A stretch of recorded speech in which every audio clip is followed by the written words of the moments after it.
Hello दोस्तों, orbital chemistry में आपका बहुत बहुत स्वागत है। मैं हूं डॉक्टर प्रीतेश मौर्य और हम लोग यहां पर केमिस्ट्री का बहुत ही फास्ट रिवीजन कर रहे हैं। देखो बच्चों, हम लोग यहां पर कोऑर्डिनेशन कंपाउंड का एक लेक्चर अपलोड कर चुके हैं। आज दूसरा लेक्चर हम लोग यहां पर शूट करने वाले हैं। तो यहां पर लोग क्या करते हैं, कोऑर्डिनेशन कंपाउंड का दूसरा लेक्चर है, उसको हम लोग स्टार्ट करेंगे। इससे पहले मैं आपको बता दूँ, अगर अभी तक आपने मेरा पहला लेक्चर नहीं देखा है, ठीक है, आप उसको देखेंगे तभी आपको ये समझ में आने वाला है। पहले लेक्चर में हम लोग क्या करते हैं, वहाँ पर क्या क्या कंप्लीट कर चुके हैं, जितने भी बेसिक टर्म्स होते हैं, यूज़ होते हैं कोऑर्डिनेशन में, उसको कंप्लीट कर दिया गया है। उसके बाद हम लोग बात करते हैं वहाँ पर कैसे नाम लिखा जाता है किसी कोऑर्डिनेशन कंपाउंड का, आईयूपीएसी नेम, उसको भी कंप्लीट कर दिया गया है। इसके अलावा ज्योमेट्रिकल, ऑप्टिकल और जितने भी स्ट्रक्चरल आइसोमेरिज्म थे, सबको वहाँ पर कंप्लीट कर दिया गया है। ठीक है, बचे हुए टॉपिक्स जो हैं हम लोग यहाँ पर सेकंड लेक्चर में यहाँ पर देखने वाले हैं और आज हम लोग यहाँ पर स्टार्ट करने वाले हैं यहाँ पर। ठीक है, वैलेंस बॉन्ड थ्योरी से सेकंड लेक्चर को स्टार्ट करते हैं। ठीक है, यहाँ पर वैलेंस बॉन्ड थ्योरी, तो वैलेंस बॉन्ड थ्योरी यहाँ पर आपको ये समझाने वाला है, आखिर जब हम लोग बात करते हैं जैसे कि कोई कोऑर्डिनेशन कंपाउंड लेते हैं, मैंने कहा था वहाँ पर कोई मेटल होगा, ध्यान से समझना, और मेटल के अंदर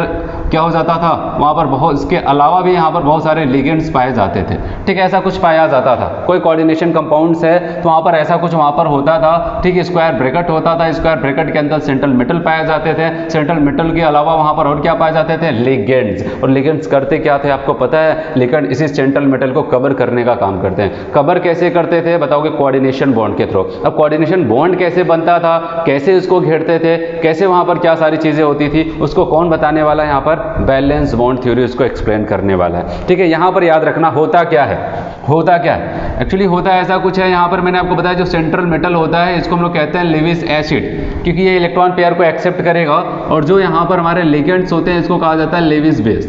जब कोई लिगेंड्स आता है किसी सेंट्रल मेटल के पास, अगर वो मोनोडेंटेड है, ठीक है, अगर वो मोनोडेंटेड है तो वो कहता है कि मैं आपको, सेंट्रल मेटल को क्या कहता है, मैं आपको 2 इलेक्ट्रॉन देने वाला हूँ। एक लिगेंड्स क्या कहेगा, अगर मोनोडेंटेड है मैं आपको 2 इलेक्ट्रॉन देने वाला हूँ। जल्दी से क्या होता है, वो देखता है कि लेकिन उस 2 इलेक्ट्रॉन को कहाँ पर रखोगे आप। एम से कहता है यहाँ पर लिगेंड्स कि मैं आपको 2 इलेक्ट्रॉन देने वाला हूँ, लेकिन ये बताओ रखोगे कहाँ। ठीक है, ये कहता है मेरे पास स्पेस है, मैं डी ब्लॉक का एलिमेंट हूँ, मेरे पास बहुत सारे खाली डी ऑर्बिटल्स भी पड़े हुए हैं, अपने खुद के जी लास्ट वाले ऑर्बिटल्स बहुत सारे खाली पड़े हुए हैं। तो क्या क्या यहाँ पर कौन कौन सी जगह इसको देता है इस लिगेंड्स को अपने इलेक्ट्रॉन को रखने के लिए, हम लोग उसकी बात करते हैं। बताइए कि जो मेटल होता है ये क्या कहता है, कहता है कि अगर आपको इलेक्ट्रॉन रखना है तो आप मेरे 1 - d वाले, ठीक है, सब शेल में जाकर के रख दो, या फिर बताया गया NS में, NP में जाकर के इलेक्ट्रॉन को रख दो। ठीक है, या फिर बताया इसके अलावा और क्या ऑप्शन दिया बताया, या फिर आप हमारे सारे आखिरी वाले में जाकर के रख दो, NS में रख दो, NP में रख दो, ND में इलेक्ट्रॉन रख दो। ठीक है, तो ये यही कहता है, वहां पर कहता है लिगेंड्स को मेरे पास इतने स्पेसेस हैं, ठीक है, कितने ऑप्शंस है, इसके पास कौन कौन से ऑप्शन इस मेटल के पास उस लिगेंड को जगह देने के लिए। बताया कि N-1 D वाला सबशेल भी खाली होगा उसके पास, तो ये भी देगा, NS देगा, NP देगा। इसके अलावा और क्या दे सकता है, बताया कि एक दूसरी कंडीशन भी हो सकता है, आखिरी, N का मतलब क्या होता है, आखिरी शेल की बात कर रहे हैं। ठीक है, आखिरी शेल के SPD, ठीक है, यहाँ पर इन सबको भी यूज करवा सकता है लिगेंड्स के इलेक्ट्रॉन को रखने के लिए। ठीक है, अब उसने कौन कौन से टाइप के ऑर्बिटल का यूज करवाया, इस टाइप का करवाया या फिर इस टाइप का करवाया, और कितने ऑर्बिटल उनके यूज हुए। ठीक है, इस बेसिस पे यहाँ पर क्या हो जाता है, इसके डिफरेंट हाइब्रिडाइजेशंस आते हैं, और डिफरेंट हाइब्रिडाइजेशन की वजह से क्या हो जाता था, वहाँ पर डिफरेंट ज्योमेट्री भी आपको मिलती है। समझ में आया यहाँ पर क्या होता है, लिगेंड्स आता है तो क्या करता है, इसके ऑर्बिटल्स का यूज करता है इलेक्ट्रॉन को रखने के लिए, क्योंकि बॉन्ड बनाना है तो इलेक्ट्रॉन देना है। और ये क्या होता है आपको पता, लेविस एसिड है। लेविस एसिड का मतलब वो बॉन्ड बनाने में अपने इलेक्ट्रॉन को खर्च नहीं करते हैं, कहते हैं मेरे पास इलेक्ट्रॉन ज्यादा नहीं है, मैं खर्च नहीं करने वाला हूं। ठीक है, हाँ, अगर आपको मेरे साथ बॉन्ड बनाना है, मेरे पास कुछ ऑर्बिटल्स खाली पड़े हुए हैं, उसी में जाकर के अपने इलेक्ट्रॉन को रखो और मेरे साथ कोऑर्डिनेट बॉन्ड बनो। ठीक है, ये सारी चीजें होती है। अब वहां पर अगर ऐसा कुछ होता है तो क्या हो जाएगा, मान लिया वहां पर क्या हो जाता है, कोई भी सेंट्रल एटम था, उस सेंट्रल एटम के पास क्या हो जाते हैं, वहां पर उसका कोऑर्डिनेशन नंबर 4 निकल के आता है, मतलब वो 4 कोऑर्डिनेट बॉन्ड से अगर जुड़ता है किसी लिगेंड के द्वारा तो उसका कोऑर्डिनेशन नंबर 4 हो जाएगा। अब सवाल आता है अगर कोऑर्डिनेशन नंबर 4 है तो वहां पर कौन कौन सी पॉसिबिलिटीज हो सकती है। कहा गया वहां पर आपको sp3 हाइब्रिडाइजेशन मिल सकता है। अगर sp3 हाइब्रिडाइजेशन मिला तो उसका क्या हो जाएगा, ज्योमेट्री टेट्राहेड्रल ही तो होता है। फिर बताया गया कोऑर्डिनेशन नंबर 4 है तो वहां पर हाइब्रिडाइजेशन DsP2 भी हो सकता है। क्या हो सकता है? DsP2 भी हो सकता है, लेकिन उस समय इसका हाइब्रिडेशन, उस समय उसकी ज्योमेट्री क्या हो जाएगी? स्क्वायर प्लेनर हो जाती है। क्या हो जाती है उसकी ज्योमेट्री? Square planar. तो अगर कोऑर्डिनेशन नंबर 4 है तो वहां पर कितनी पॉसिबिलिटीज आ जाती है? 2 पॉसिबिलिटीज आ जाती है। sp3 भी हो सकता है, DsP2 भी हो सकता है। sp3 है तो टेट्राहेड्रल, DsP2 है तो स्क्वायर प्लेनर हो जाता है। अगर 5 आता है वहां पर बताया कि इसमें भी 2 पॉसिबिलिटीज हो जाती हैं। sp3d अगर हुआ, sp3d हुआ, ठीक है, तो आप बताओगे ट्राइगोनल बाइपिरामिडल होगा। ठीक है, अगर DsP2 हुआ, DsP3 हो जाता है, स्क्वायर पिरामिडल हो जाता है। ठीक है, और खास करके मैक्सिमम आपको यही मिलने वाला है, ये वाला। ठीक है, 5 वाला मैक्सिमम आपको देता है sp3d ट्राइगोनल बाइपिरामिडल ही मैक्सिमम देता है। ठीक है, कभी कभार कहीं पर आपको ये मिल जाएगा, नहीं तो मैक्सिमम आपको ये मिलने वाला। अगर 6 है तो वहां पर हाइब्रिडेशन कौन कौन से हो सकता है? अगर 6 कोऑर्डिनेशन नंबर है तो sp3d2 भी हो सकता है। ठीक है, d2sp3 भी हो सकता है। और लेकिन एक चीज याद रहे, ज्योमेट्री दोनों के केस में चाहे sp3d2 हो चाहे d2sp3 हो, ऑक्टाहेड्रल ही होने वाला। देखो यहाँ पर हाइब्रिडेशन कैसे बना। अगर 4 है और बताया गया वहां पर जो लिगेंड्स आता है वो केवल S और P और 3P का यूज करता है वहां पर, इसका मतलब sp3 हाइब्रिडाइजेशन वहां पर होगा। हो सकता है लिगेंड्स आता है, कहता नहीं पहले मैं D वाला यूज करूंगा, फिर S वाला यूज करूंगा, फिर उसके बाद 2P वाला यूज करूंगा, तो उसके कंडीशन में क्या हो जाएगा? DsP2 हो जाता है। ऐसे यहां पर भी हो जाता है। ठीक है, जैसे अगर आता है कोई लिगेंड्स ऑक्टाहेड्रल है, अब कहता है कि मैं पहले S वाला यूज करूंगा, फिर P वाले 3 यूज करूंगा, उसके बाद D वाले 2 यूज करूंगा, तो इसका मतलब sp3d2 का हाइब्रिडेशन बन जाएगा। और ऐसा कह दिया नहीं, अगर वो आता है कहते मैं पहले D वाला यूज करूंगा, फिर S वाला, फिर P वाला यूज करूंगा, तो वहां पर D2sp3 का हाइब्रिडेशन हो जाता है। ठीक है, अब कैसे होता है इसको हम लोग एग्जांपल से समझते हैं। चलिए यहां पर हम लोग एग्जांपल से समझते हैं। कहा गया अगर CuONH3 का हो 6 है, सारे एनसीईआरटी के एग्जांपल्स हम लोग लेके चल रहे हैं। यहाँ पर बताया कि अगर ये आता है और आपसे पूछा जाए बताओ यहाँ पर हाइब्रिडेशन क्या हो जाएगा। ठीक है, कैसे यहाँ पर पता करते हैं, कौन सी ज्योमेट्री होगी, तो कैसे पता चलता है? सबसे पहले यहाँ पर बताओ इसका कोऑर्डिनेशन नंबर कितना है। आप बताओगे यहाँ पर इस जो भी सेंट्रल एटम है इससे कितने, आप बताओगे यहाँ पर अमोनिया क्या होता है? एक मोनोडेंटेड लिगेंड्स होता है और इसके नंबर 6 है, तो टोटल यहाँ पर कोऑर्डिनेशन नंबर 6 हुआ। और ज्योमेट्री की बात करते हैं तो ऑक्टाहेड्रल ही होने वाला है। लेकिन यहाँ पर हाइब्रिडेशन कौन सा होगा, क्योंकि वहां पर 6 के लिए 2 हाइब्रिडेशन चलते थे, एक sp3d2 था और एक d2sp3 था, तो कौन सा होना चाहिए यहाँ पर हम लोग देखते हैं। सबसे पहले बात करते हैं यहाँ पर कोबाल्ट की। अच्छा बताओ कोबाल्ट का ऑक्सीडेशन नंबर कितना निकल के आएगा? आप बताओ इनका 0 होगा।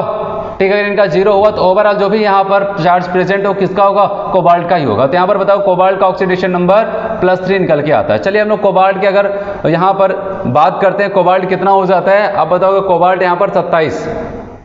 ठीक है, 27 हो जाएगा। तो यहाँ पर क्या हो जाएगा, इसका इलेक्ट्रॉनिक कॉन्फ़िगरेशन करते हैं, मैं लास्ट वाला कर रहा हूँ क्योंकि लास्ट वाले का ही यहाँ पर यूज होता है। तो यहाँ पर बताओ 27 है तो कैसे इसको लिखा जाता है? हम लोग यहाँ पर ऐसे लिखेंगे 3d4s। ठीक है, यहाँ पर हम लोग अगर ऐसा करते हैं तो यहाँ पर क्या हो जाएगा? 3d7 हो जाएगा, 4s2। ठीक है, ऐसा कुछ होता है। आप चाहो तो 4s को पहले लिखो, इसको बाद में हम लोग यहाँ पर समझने के लिए करते हैं। लेकिन जैसे यहाँ पर CO3+ आया होगा, ध्यान से समझो, तो यहाँ पर क्या हो गया होगा? 3 इलेक्ट्रॉन निकले होंगे। आपने कहा हाँ 3 इलेक्ट्रॉन निकले होंगे यहाँ पर, तो 3 इलेक्ट्रॉन निकले होंगे तो यहाँ पर क्या हो जाएगा? इससे 2 इलेक्ट्रॉन निकला होगा, एक इससे निकला होगा। ठीक है, 2 इससे निकले होंगे और एक इससे निकला होगा, तो इसका मतलब क्या हो जाएगा? आप बताओ यहाँ पर अब क्या हो गया इलेक्ट्रॉनिक कॉन्फ़िगरेशन? 3d6 हुआ। अच्छा अगर 4s की बात करते हैं तो यहाँ पर 4p भी होगा और 4d भी होगा। ठीक है, अगर 4 में चले गए तो 4 में ये लोग भी प्रेजेंट होते हैं। तो आप बताओ 3d6 हुआ और 4s पे क्या हुआ? 0। 4p पे क्या है? कोई इलेक्ट्रॉन नहीं। 4d में भी क्या है? कोई इलेक्ट्रॉन नहीं। अब देखते हैं यहाँ पर होता क्या। 3d6 है, इसको यहाँ पर लिखते हैं, ध्यान से समझना। d है 1 2 3 4 एंड 5। ठीक है, 6 इलेक्ट्रॉन को दिखाएं यहाँ पर। आप बताओगे 1 2 3 4 5 एंड 6, ऐसा हो जाता है। अच्छा बताओ यहाँ पर S में कितने इलेक्ट्रॉन है? एक भी नहीं, S वाले को लिख दिया। P में कितने हैं? आप बताओगे तीनों के तीनों खाली हैं।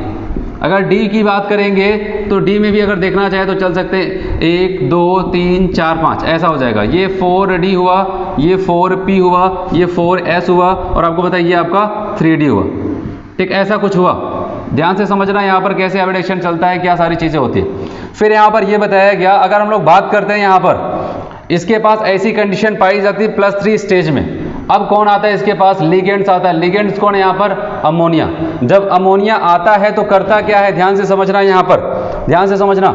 अमोनिया का काम ये होता है, एक चीज़ मैं आपको यहाँ पर बता दूँ, चूंकि ये चीज़ जब ये बैलेंस बॉन्ड थ्योरी चल रही थी ये कंफर्म नहीं था, लेकिन हम लोग को क्या करना है, इसको अच्छे से सीखना है कि कोई क्वेश्चन गलत ना हो। इसके लिए मैं आपको थोड़ा सा यहाँ पर हिंट दे देता हूँ, ठीक है। यहाँ पर हम लोग को हिंट जो यूज़ करना है मैं आपको बताऊँ, कुछ स्ट्रॉन्ग लिगेंड्स के बारे में मैं आपको बता दूँ। स्ट्रॉन्ग लिगेंड्स क्या याद रखना है आपको, CO, CN, NO2, डाईपाईइन NH3, ठीक है। ये सब के सब क्या होते हैं, स्ट्रॉन्ग लिगेंड्स।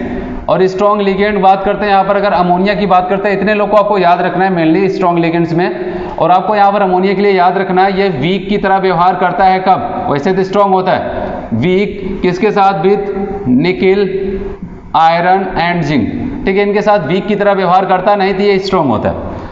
अब आप बताओ कोबाल्ट है, मैंने आपको बताया क्या केवल 3 लोगों के साथ वीक की तरह व्यवहार करता नहीं तो स्ट्रॉन्ग होता है। अब स्ट्रॉन्ग लिगेंड की क्या खास बात होती है मैं आपको बताऊं। स्ट्रॉन्ग लिगेंड की खास बात ये होती है वो पेयरिंग करा देते हैं, उनके पास इतनी पावर होती है, इतनी स्ट्रॉन्गनेस होती है, वो क्या करते हैं, इस वाले इलेक्ट्रॉन को देख रहे हैं यहाँ पर अनपेयर्ड है, इसको उठा करके इसमें डाल देंगे, क्योंकि अगर अमोनिया आ रहे हैं, 6 अमोनिया आ रहे हैं, तो कहेगा मुझको 6 ऑर्बिटल चाहिए, क्योंकि मेरा एक अमोनिया क्या करेगा, 2 इलेक्ट्रॉन देगा, और 2 इलेक्ट्रॉन आपको पता है एक ऑर्बिटल मैक्सिमम कितने हो सकते हैं, 2। तो 6 लोग हैं तो 6 ऑर्बिटल का यूज करेंगे। अब इनको कहा गया कि भैया आप एक काम ये करो, यहाँ पर 1 2 3 4 5 6 बाहर के 6 इलेक्ट्रॉन ऐसे यूज कर लो, 4 वाले जो आउटर है। ये कहता नहीं, मैं बाहर का नहीं यूज करने वाला, मैं क्या करने वाला हूँ, अंदर के इलेक्ट्रॉन को यूज करेगा, ठीक है। अंदर वाले इलेक्ट्रॉन का यूज करता है, बताएगा जो बाहर वाले कमरे यहीं पर रह लो, नहीं कहता नहीं मैं बाहर वाला नहीं कमरा यूज करूंगा, मुझे अंदर वाला भी कमरा चाहिए, ठीक है। अब ये क्या करता है, यहाँ पर आपको पता है इस वाले इलेक्ट्रॉन को बताया कि भैया यहाँ पर जगह नहीं है, अंदर वाले कमरे में जगह नहीं, कहता जगह नहीं, मैं जगह बना लूंगा। कैसे बनाता है, इस वाले को उठा करके इसमें डाल दिया, इस वाले को उठा करके इसमें डाल दिया। अब देखो नीचे हम लोग यहाँ पर बनाते हैं, अब क्या बन गया होगा आप खुद समझो। इनसे कहा गया कि अंदर खाली नहीं है यहाँ पर ऑर्बिटल, कहता है मैं खाली करवा लूंगा। और कैसे खाली करवाया, इसके पास पावर थी, दबंग था, ठीक है। तो ये क्या हुआ यहाँ पर, अब बताओ इसको उठा करके इसमें डाल दिया, इसमें एक इलेक्ट्रॉन तो था ही, ये आ गया तो ऐसे बन गया, इसको उठा करके इसमें डाल दिया तो ये ऐसा हुआ। अब बताओ 2 कमरे खाली हो गए कि नहीं हुए। अब बताओ कि 3D में 2 ऑर्बिटल खाली हो गए कंप्लीटली। कहा गया चलो ठीक है। अब ये क्या करता है, मैं जो इसको क्रॉस से बनाऊंगा, एक अमोनिया आता है, यहाँ पर 2 इलेक्ट्रॉन को रखता है, इलेक्ट्रॉन को मैंने यहाँ पर क्रॉस से दिखाया जिससे आपको पता चले कि अमोनिया के इलेक्ट्रॉन है। फिर दूसरा अमोनिया कहता है, ये हुआ, ठीक है। तो कहने का मतलब अंदर के 2 ही खाली थे, इसने खाली करवाया, उसका यूज कर लिया, 2 अमोनिया यहाँ पर एडजस्ट हो गए। फिर इसके बाद तीसरा वाला क्या करेगा, अब बताओगे S वाले का यूज किया, 3 लोग तो एडजस्ट हो गए, अब भी इसको क्या है, अभी 3 लोगों को रखने की और जगह चाहिए, तो इसके बाद क्या करेगा, कहेगा ठीक है अब तो अंदर वाले फुल होते चले जा रहे तो बाहर वाले का यूज करेगा। फिर 2 इलेक्ट्रॉन यहाँ, एक लोग यहाँ पर है, एक लोग यहाँ पर है और एक लोग यहाँ पर है। तो टोटल कितने अमोनिया, 1 2 3 4 5 6 अमोनिया यहाँ पर आ गए, ठीक है। तो आप कहोगे यहाँ पर अब इसने क्या क्या यूज किया, आप बताओगे D वाला जो था यहाँ पर D के 2 ऑर्बिटल को यूज किया है, S का 1 ऑर्बिटल होता है उसका यूज किया, और P के कितने ऑर्बिटल यूज किए, 3 यूज किए। अब बताओ इसको अगर मिला दिया जाए तो यहाँ पर क्या बन जाएगा, कौन सा हाइब्रिडाइजेशन, आप बताओ कि पहले D वाले का यूज किया 2, फिर S वाले का यूज किया, फिर P वाले का, मतलब यहाँ पर हाइब्रिडाइजेशन D2sp3 बन जाता है। समझ में आ रहा है, D2sp3 हुआ। तो कहने का मतलब यहाँ पर CO NH3 का होल 6 था। अब कंफ्यूजन ये था कि ये भैया ये sp3 D2 वाले हैं या फिर D2sp3 वाले हैं, तो समझ में आया आपको कैसे ये हुआ, ठीक है। लेकिन जब ये थ्योरी चल रही थी तब इनको समझ में नहीं आई थी, बस उनका ये कहना था कि ऐसा कुछ होता है, कुछ लोग क्या करते हैं अंदर वाले कमरे का भी यूज करवा लेते हैं, लेकिन कौन होता है ये नहीं पता था। ये तो बाद में क्रिस्टल फ्लूइड थ्योरी ने बताया, लेकिन आपको तो क्वेश्चन सही करना है ना, देख करके सही करना है। तो आपको इसीलिए मैंने हिंट दे दिया कि आपको थोड़ा कुछ स्ट्रॉन्ग लिगेंड्स के बारे में नॉलेज होना चाहिए, तब ये सारी चीजें आपको समझ में आएगी। जो स्ट्रॉन्ग लिगेंड्स होते हैं वो पेयरिंग करा देते हैं, क्या होता है, वो पेयरिंग करा देते हैं। ये क्या करा रहा था, आपको उठा उठा के इसमें डाल रहा था, मतलब ये जो अनपेयर्ड थे इनको पेयरिंग करा दिया। क्या सब लोग करा सकते हैं, सब नहीं करा सकते हैं, कौन करा सकता है, स्ट्रॉन्ग लिगेंड्स करा सकते हैं। अब चलो इसके लिए और कुछ टर्म्स यूज होते हैं, यहीं पर सीख लेते हैं, ठीक है। टर्म्स क्या यूज होता है बताया गया यहाँ पर। अगर हम लोग बात करते हैं कि अच्छा बताओ यहाँ पर कौन सा कॉम्प्लेक्स बनेगा आपका, इसका एक नाम चलता है, कौन सा कॉम्प्लेक्स बनेगा, इनर ऑर्बिटल कॉम्प्लेक्स की आउटर ऑर्बिटल कॉम्प्लेक्स। आप खुद देखो, क्या ये केवल आउटर ऑर्बिटल को यूज किया है या फिर इनर ऑर्बिटल का भी यूज, ये 3 का मतलब अंदर वाले सेल की बात कर रहे हैं, 4 का मतलब आउटर वाले सेल की बात कर रहे हैं। क्या ये केवल आउटर वाले सेल का यूज किया या फिर इनर वाले सेल का भी यूज कर रहा है? आप बताओगे इनर ऑर्बिटल का भी इसने यूज किया है। तो इनर ऑर्बिटल का जो यूज करते हैं उनके द्वारा बनने वाले कॉम्प्लेक्स को इनर ऑर्बिटल कॉम्प्लेक्स के नाम से जाना जाता है। ये टर्म्स बहुत इंपॉर्टेंट है, ठीक है, इन्हीं टर्म से क्वेश्चन पूछा जाता है। वो स्ट्रॉन्ग वीक का टर्म ही जल्दी नहीं यूज करते हैं, वो कहते हैं इनर ऑर्बिटल कॉम्प्लेक्स बनाएगा, आउटर ऑर्बिटल कॉम्प्लेक्स बनाएगा। तो ये टर्म्स आपको पता होना चाहिए। चलिए अच्छा बताइए, पेयरिंग होने की वजह से अनपेयर्ड इलेक्ट्रॉन के नंबर ज्यादा हो गए कि कम हो गए? अब बताओ कि पहले अनपेयर्ड इलेक्ट्रॉन 1 2 3 4, अच्छा बताओ अगर ये अब आउटर वाले का यूज करता है 1 2 3 4 5 6, ऐसे आउटर का यूज करता तो कितने अनपेयर्ड इलेक्ट्रॉन बचते? 1 2 3 4 4 अनपेयर्ड इलेक्ट्रॉन बचते। लेकिन ये क्या करता है, इनकी पेयरिंग करा देता है, तो अब क्या हो जाएगा, अनपेयर्ड इलेक्ट्रॉन नहीं बचते हैं या फिर बहुत कम बचते हैं, अगर ऐसा केस होता है कहीं पर। तो अगर ऑर्बिटल आपको पता है अनपेयर्ड इलेक्ट्रॉन कम होंगे, इसका मतलब वहां पर क्या हो जाता है, आपको पता है स्पिन कम हो जाएगा। स्पिन किसकी वजह से होता है? अब बताओगे स्पिन होता है किसकी वजह से? जितना ज्यादा अनपेयर्ड इलेक्ट्रॉन उतना ज्यादा स्पिन कॉम्प्लेक्स बनता है, ठीक है। लेकिन अगर स्पिन कॉम्प्लेक्स कम बन रहा है, इसका मतलब वहां पर इसका मतलब अनपेयर्ड इलेक्ट्रॉन कम है, इसलिए बताया कि इसको एक और नाम से जाना जाता है लो स्पिन कॉम्प्लेक्स। इसका मतलब क्या हो जाता है, अनपेयर्ड इलेक्ट्रॉन के नंबर कम हो रहे हैं इस कॉम्प्लेक्स में। कैसे कम हो रहा था? आप बताओगे इनर ऑर्बिटल का यूज करते हैं। कैसे यूज करते हैं? वहां पर पेयरिंग करा कर यूज करते हैं। समझ में आया सबको यहाँ पर? चलिए यहाँ पर हम लोग बात करने वाले हैं, एक और एग्जांपल से समझते हैं, इस बात को और अच्छे से क्लियर करते हैं। COF6 3 माइनस है। चलिए यहाँ पर इसका ऑक्सीडेशन नंबर निकाल के बताइए। आप बताओगे ये 6 है, ये 6 माइनस चार्ज जनरेट करता है, चूंकि ऊपर पहले से माइनस है तो जितना माइनस हुआ इससे क्या हो जाएगा, कैंसिल हो जाएगा, बचेगा नेट कितना, +3 प्लस आप बताओगे -3 चार्ज यहाँ पर नेट बचेगा, ठीक है। इसका मतलब यहाँ पर कितना आ जाएगा, +3, ठीक है। अब आते हैं यहाँ पर कोबाल्ट +3 के साथ है, इसका मतलब इसका इलेक्ट्रॉनिक कॉन्फ़िगरेशन क्या हो जाएगा, आप बताओगे फिर से 3D6 होगा, 4s 0 4p 0 4d 0, यही तो होगा। अब बनाते हैं ऑर्बिटल यहाँ पर 3D6 है, 1 2 3 4 एंड 5। s वाले का मैं बना रहा हूँ यहाँ पर 4s, 4p की बात कर रहे हैं और 4d की बात कर रहे हैं, ठीक है, ऐसा कुछ हुआ। चलिए बात करते हैं यहाँ पर 3D की, ये 3D है, इसके इलेक्ट्रॉन को रिप्रेजेंट करें। अब बताओगे 1 2 3 4 5 एंड 6, ये हुआ। चलिए ऐसा कुछ है यहाँ पर, ये आपका 4s है, ये आपका 4p और ये आपका 4d है और यहाँ पर ये 3d है। और आपसे कहा गया, चलिए अब यहाँ पर इसकी कोई, अगर ये +3 ऑक्सीडेशन के नंबर में है तो इसकी ऐसी कंडीशन है। अब आता है यहाँ पर लिगेंड्स, कौन आता है, फ्लोरीन आता है। और फ्लोरीन क्या कहता है, ठीक है, कहता है कि ठीक है, इससे कहा जाता है कि भाई जब बाहर वाले कमरे खाली हैं आप वही यूज कर लो, 6 लोग आ रहे हैं तो 6 ऑर्बिटल ले लो, अपने इलेक्ट्रॉन को रख दो एक एक ऑर्बिटल में 2 2, ठीक है। और ये क्या था, बहुत ही सीधा साधा था, ठीक है, इसमें कोई दिक्कत नहीं थी, कोई दबंग नहीं था। यहाँ पर कहता है ठीक है लास्ट वाले खाली हैं तो वही ले लेते हैं, ठीक है, इनर वाला हमको यूज नहीं करना अगर वो खाली नहीं है, ठीक है। ये खाली नहीं था, ठीक है, भले यहाँ पर अनपेयर्ड इलेक्ट्रॉन थे, तो कहने का मतलब ये इनर वाले का यूज नहीं करता, केवल आउटर वाले का यूज करता है। और आउटर वाले का यूज करेगा तो आप खुद बताओ, यहाँ पर वो आएगा तो क्या करेगा, एक फ्लोरीन कहेगा मैं S वाले को ले रहा हूँ, दूसरा वाला कहेगा इसके बाद तो P वाले का नंबर है, फिर तीसरा P वाला भी लिया, चौथा वाला भी P, इसके बाद बात करते हैं यहाँ पर 5वां है, यहाँ पर 6ठा आ जाता है, ठीक है। तो कहने का मतलब वहां पर अगर आप, जो मैंने आपको हिंट दिया है इसमें देखो, क्या मैंने कहीं पर हेलोजन वाले को लिखा है, नहीं लिखा है, हेलोजन वाले को वहां पर नहीं लिखा गया है। इसका मतलब हेलोजन वाले स्ट्रॉन्ग फील्ड लिगेंड्स में नहीं आते हैं, ठीक है, वो वीक फील्ड लिगेंड्स में आते हैं। और जो वीक लिगेंड्स होगा वो पेयरिंग नहीं करा पाएगा, जैसे कि अमोनिया भी करा देता था वैसे ये पेयरिंग नहीं करा पाते हैं। ये क्या करते हैं, जो कमरे खाली हैं चुपचाप क्या करते हैं, उन्हीं कमरे का ही यूज करते हैं, अपने इलेक्ट्रॉन को रखते हैं वहां पर, ठीक है। तो अब आप देखो यहाँ पर क्या क्या यूज हुआ है, क्या इनर ऑर्बिटल का यूज हुआ ना। अब बताओगे जो लिगेंड्स आए हैं उसने क्या क्या यूज किया है, आप बताओगे उसने क्या, एक S का यूज किया है और P कितने, 3P का यूज किया है और D कितने यूज किए हैं, 2D का यूज किया है। तो आप खुद देख लो यहाँ पर हाइब्रिडेशन क्या बन के तैयार हो जाएगा, sp3d2 बन गया कि नहीं बन गया, समझ में आया सबको, sp3d2 बन जाता है। फिर किसी ने कहा चलो इसके बारे में थोड़ा सा बात कर लेते हैं। अब आप बताओ क्या ये इनर ऑर्बिटल कॉम्प्लेक्स बना, क्या इनर ऑर्बिटल का भी यूज हुआ है यहाँ पर, नहीं। आप बताओगे सारे के सारे आउटर ऑर्बिटल का यूज हुआ है। तो इसका जो नाम यहाँ पर चलता है, कहा जाता है आउटर ऑर्बिटल कॉम्प्लेक्स कहा जाता है क्या, आउटर ऑर्बिटल कॉम्प्लेक्स कहा जाता है। फिर आपसे कहा गया, चलिए अच्छी बात है। अच्छा बताओ, क्या यहाँ पर अनपेयर्ड इलेक्ट्रॉन के नंबर ज़्यादा हैं कि कम है इस टाइप के कॉम्बिनेशन में? आप बताओ, अनपेयर्ड इलेक्ट्रॉन तो बहुत ज़्यादा है, ठीक है। इसका मतलब अनपेयर्ड इलेक्ट्रॉन ज़्यादा है तो वहाँ पर स्पिन ज़्यादा होगी। क्या होगी? स्पिन ज़्यादा होगी, और स्पिन ज़्यादा होगी तो आप बताओगे हाई स्पिन कॉम्प्लेक्स का फॉर्मेशन यहाँ पर हो जाएगा। समझ में आया सबको यहाँ पर कैसे होता है यहाँ पर वैलेंस बॉन्ड थ्योरी का कॉन्सेप्ट, ठीक है।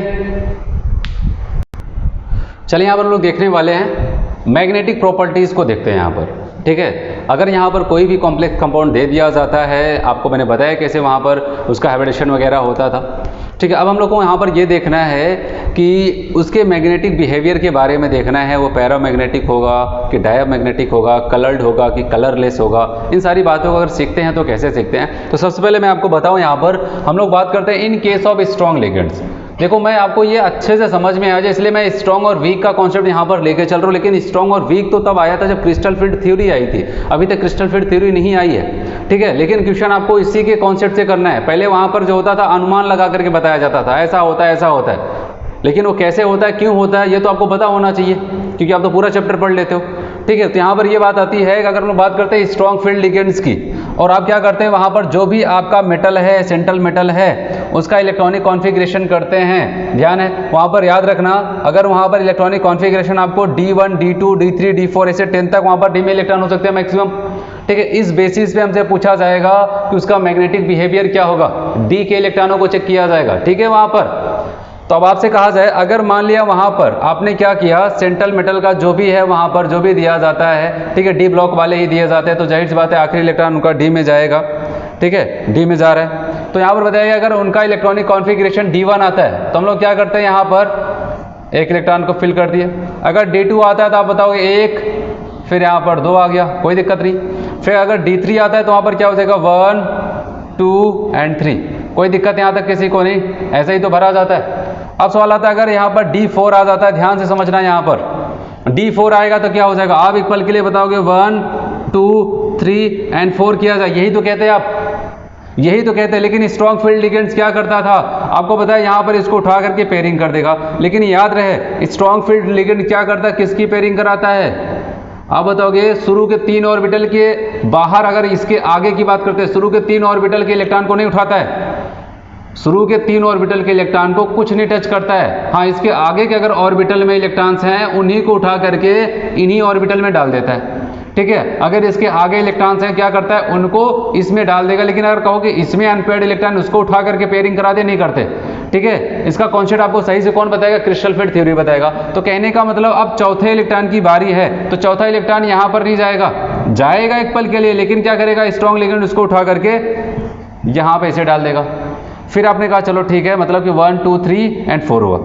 फिर यहाँ पर बात करते हैं, 5 है तो 1, 2, 3, आप बताओगे 4 यहाँ पर डाले, 5 यहाँ पर डाले, 4 यहाँ पर डाला तो उठा के इसमें कर दिया, 5 यहाँ पर गया तो उठा करके इसमें कर दिया, ठीक है, ये आ जाता है। अब 6 की बात करते हैं, 1, 2, 3, आप बताओगे 4, 5 एंड 6, फिर इसको उठा करके इसमें, इसको उठा करके इसमें, तो ओवरऑल यहाँ पर ये हो जाएगा। तो एक कॉन्सेप्ट आप समझ लेना, मैं आपको बताऊँ क्या, अगर इस टाइप के क्वेश्चन को करना है तो आप बताओ, अगर स्ट्रॉन्ग फील्ड लिगेंड्स है और डी का इलेक्ट्रॉनिक कॉन्फ़िगरेशन कर रहे हैं, ठीक है। अब आपको देखना है वहाँ पर कितने अनपेयर्ड इलेक्ट्रॉन है, कितने अनपेयर्ड इलेक्ट्रॉन नहीं, क्योंकि यहाँ पर पूरी मैग्नेटिक प्रॉपर्टीज देखनी है तो अनपेयर्ड इलेक्ट्रॉन को चेक करना होगा। तो ध्यान देना, यहाँ पर यही बताया गया है कि अगर वहाँ पर लिगेंड स्ट्रॉन्ग चल रहा है या फिर आपने पहचान लिया वहाँ पर लिगेंड स्ट्रॉन्ग है, तो शुरू के 3 ऑर्बिटल को हुंड के नियम के हिसाब से भरना है। तो कहने का मतलब शुरू के 3 ऑर्बिटल को आपको पहले फिल कर लेना है, ठीक है। जैसे मैंने आपको यहाँ पर बताया, ऐसे करना था। यहाँ पर शुरू के 3 ऑर्बिटल को हमने पहले फिल किया, 1 किया, फिर 1, 2, 1, 2, 3, फिर 1, 2, 3, 4, 1, 2, 3, 4, 5, 6, 5, फिर यहाँ पर 1, 2, 3, 4, 5, 6। अब शुरू के 3 ऑर्बिटल भर गए। अब D7 की बात करते हैं तो यहाँ पर क्या हो जाएगा, पहले आप बताओगे 1, 2, 3, शुरू के 3 ऑर्बिटल को भर दिया, 4, 5 एंड 6। अब जाहिर सी बात है अगला कहाँ पर आएगा, इसमें आ जाएगा, ठीक है। अब इसके बाद यहाँ पर D8 की बात करते हैं, आप बताओगे यहाँ पर शुरू के 3 ऑर्बिटल को भर लिया, स्ट्रॉन्ग फील्ड की बात चल रही है, 1, 2 एंड 3, 4, 5 एंड 6। अब बताओ 7वां यहाँ पर, अब सवाल आता 8वां यहाँ पर। अब 8वां यहाँ पर डाल भी दोगे तो लेकिन स्ट्रॉन्ग वाला क्या करेगा, उसका हमेशा टारगेट ये होता है कि पेयरिंग करा दे, पेयरिंग करा दे। और आपको पता है इसमें इसका इफेक्ट पड़ेगा, यहाँ भले नहीं पड़ता था, इसको उठा करके क्या करेगा, इसमें डाल देगा। तो ओवरऑल क्या समझ में आता है, शुरू के 3 ऑर्बिटल को हुंड के नियम के हिसाब से भरना है 1 2 3 4 5 6। उसके बाद क्या करना है, आगे के 2 ऑर्बिटल जो होते हैं उसको क्या करना है, एक एक कंप्लीट फिल करने के बाद आगे बढ़ना है। ठीक है, तो अब आप बात करते हैं यहाँ पर D9 की बात करते हैं। यहाँ पर आप बताओगे 1 2 3 4 5 6, 3 ऑर्बिटल शुरू के फर गए। उसके बाद क्या करना है आपको, यहाँ पर 6 के बाद 6 हो गया, 7 8 भी यहाँ पर डालो, 9 यहाँ पर लेके आओ। अब आपको पता है इसको कहीं और उठा के नहीं डाल सकते तो वहाँ पर पड़ा ही रहेगा। फिर D10 की बात करते हैं 1 2 3 4 5 6, यहाँ पर क्या आ जाएगा 7 8 9 10। ठीक है, ये तरीका होगा यहाँ पर भरने का। हम लोग ट्रिक के हिसाब से इसको देख रहे हैं। शुरू के 3 ऑर्बिटल को भर दिया गया, फिर आगे के 2 ऑर्बिटल को क्या करते हैं, क्रमशः पूरा एक भरने के बाद तब अगले में जाते हैं, पूरा कंप्लीट भरने के बाद तब अगले वाले को भरते हैं। चलिए अब यहाँ पर बात करते हैं जो हमको ढूंढना था, जो क्वेश्चन में हम लोग को करना था, ये तो आपको खुद करना है। वहाँ पर ये नहीं पूछा जाएगा, ठीक है, आपसे ये पूछा जाएगा कितने अनपेयर्ड इलेक्ट्रॉन है, उसकी वजह से वहाँ पर मैग्नेटिक मोमेंटम कितना आएगा, मैग्नेटिक बिहेवियर क्या आएगा, ये सारी चीज़ें। चलिए D1 है तो कितने अनपेयर्ड इलेक्ट्रॉन है यहाँ पर, आप बताओगे 1 दिख रहा है, तो आप बताओगे यहाँ पर कितना हो जाएगा, एक अनपेयर्ड इलेक्ट्रॉन आपको यहाँ पर नजर आ रहा है। ठीक है 1। अच्छा बात करते हैं यहाँ पर दूसरे वाले में क्या हो जाएगा 2। अच्छा थर्ड वाले D3 में कितना आया आपको बताएंगे, आप कहेंगे 3। लेकिन अगर आपसे पूछा जाए D4 में, ध्यान देना यहाँ पर D4 में कितने हैं, D3 हो जाता है, D4 में अब आपको केवल 2 मिल रहा है, केवल 2 मिल रहा है इलेक्ट्रॉन। अच्छा D5 की बात करते हैं, कितना मिल रहा है, केवल 1 मिल रहा है। अच्छा D6 की बात करते हैं, कितना मिल रहा है, आप बताओगे 0 मिल रहा है। फिर बात करते हैं D7 में आपको 1 मिलेगा। D8 में देखो एक आपको कोई दिख रहा है, एक भी नहीं दिखा, आप बताओगे 0 हो जाता है। फिर D9 की बात करते हैं, 1 हो जाएगा। D10 की बात करते हैं 0 हो जाएगा। तो ये हो जाता है यहाँ पर अनपेयर्ड इलेक्ट्रॉन के नंबर। अगर आपसे पूछा जाए स्ट्रॉन्ग फील्ड लिगेंड्स के केस में कितने मैक्सिमम अनपेयर्ड इलेक्ट्रॉन हो सकते हैं, आप बताओगे 3। मैक्सिमम कितना हो सकता है, 3 आ सकता है। ठीक है, इससे ज़्यादा नहीं होने वाला है। पिछली बार जेईई मेंस में क्वेश्चन पूछा गया था तो कितना मैक्सिमम वहाँ पर उसका मोमेंटम हो सकता है, मैग्नेटिक मोमेंटम। तो आपको मैग्नेटिक मोमेंटम निकालने का भी फॉर्मूला मैं आपको बताऊंगा, तो वो तो डिपेंड करता है कितना अनपेयर्ड इलेक्ट्रॉन है। स्ट्रॉन्ग फील्ड के केस में 3 से ज़्यादा इलेक्ट्रॉन नहीं हो पाते, तो यहाँ पर ये आपको याद रखना है। अब आपसे पूछा जाए अगर ये 1 अनपेयर्ड है, आपको पता है अनपेयर्ड इलेक्ट्रॉन पाया जाता है, इसका मतलब वो क्या हो जाता है, पैरामैग्नेटिक। क्या होते हैं, पैरामैग्नेटिक। और जो पैरामैग्नेटिक वो क्या होते हैं, वो कलर्ड होते हैं, वो कलर देते हैं। ठीक है, ऐसे यहाँ पर भी अनपेयर्ड इलेक्ट्रॉन है, तब बताओ कि ये भी क्या हो जाएगा, पैरा हो जाएगा और कलर्ड हो जाएगा। तो ये इन्फॉर्मेशन भी आपको कलेक्ट करना है। यहाँ पर 3 है, अब बताओ अनपेयर्ड इलेक्ट्रॉन दिखे तो इसका मतलब पैरामैग्नेटिक और क्या हो जाएगा, वो कलर्ड हो जाएगा। जितना ज़्यादा अनपेयर्ड इलेक्ट्रॉन उतना ज़्यादा उसके पास पैरामैग्नेटिक बिहेवियर। फिर आप बताओगे यहाँ पर 2 है, पैरा एंड कलर्ड। ठीक है, यहाँ पर 1 हुआ, फिर से पैरा एंड कलर्ड। अच्छा बताओ अगर अनपेयर्ड इलेक्ट्रॉन के नंबर 0 आते हैं, ठीक है, इसका मतलब क्या हो जाएगा, वो आ जाएगा आपका डायामैग्नेटिक एंड, और जो डायामैग्नेटिक होते हैं वो क्या होते हैं, वो कलरलेस होते हैं। ठीक है, वो कलरलेस हो जाते हैं। और जैसे यहाँ पर 1 हुआ, फिर से एक बार पैरा आ जाएगा और क्या हो जाएगा, कलर्ड हो जाएगा। लेकिन यहाँ पर फिर से 0 आ जाता है, तो अब बताओगे फिर से क्या हो जाएगा, डायामैग्नेटिक एंड कलरलेस हो जाएगा। फिर से यहाँ पर 1 आया, इसका मतलब पैरा एंड कलर्ड। और यहाँ पर क्या हो जाएगा, 0 आया, तो आप बताओगे डाया एंड कलरलेस। ठीक है, ये यहाँ पर चलता है। ठीक है, डायामैग्नेटिक और कलरलेस हो जाता है। समझ में आया सबको यहाँ पर। चलिए यहाँ पर हम लोग दूसरा केस देखते हैं।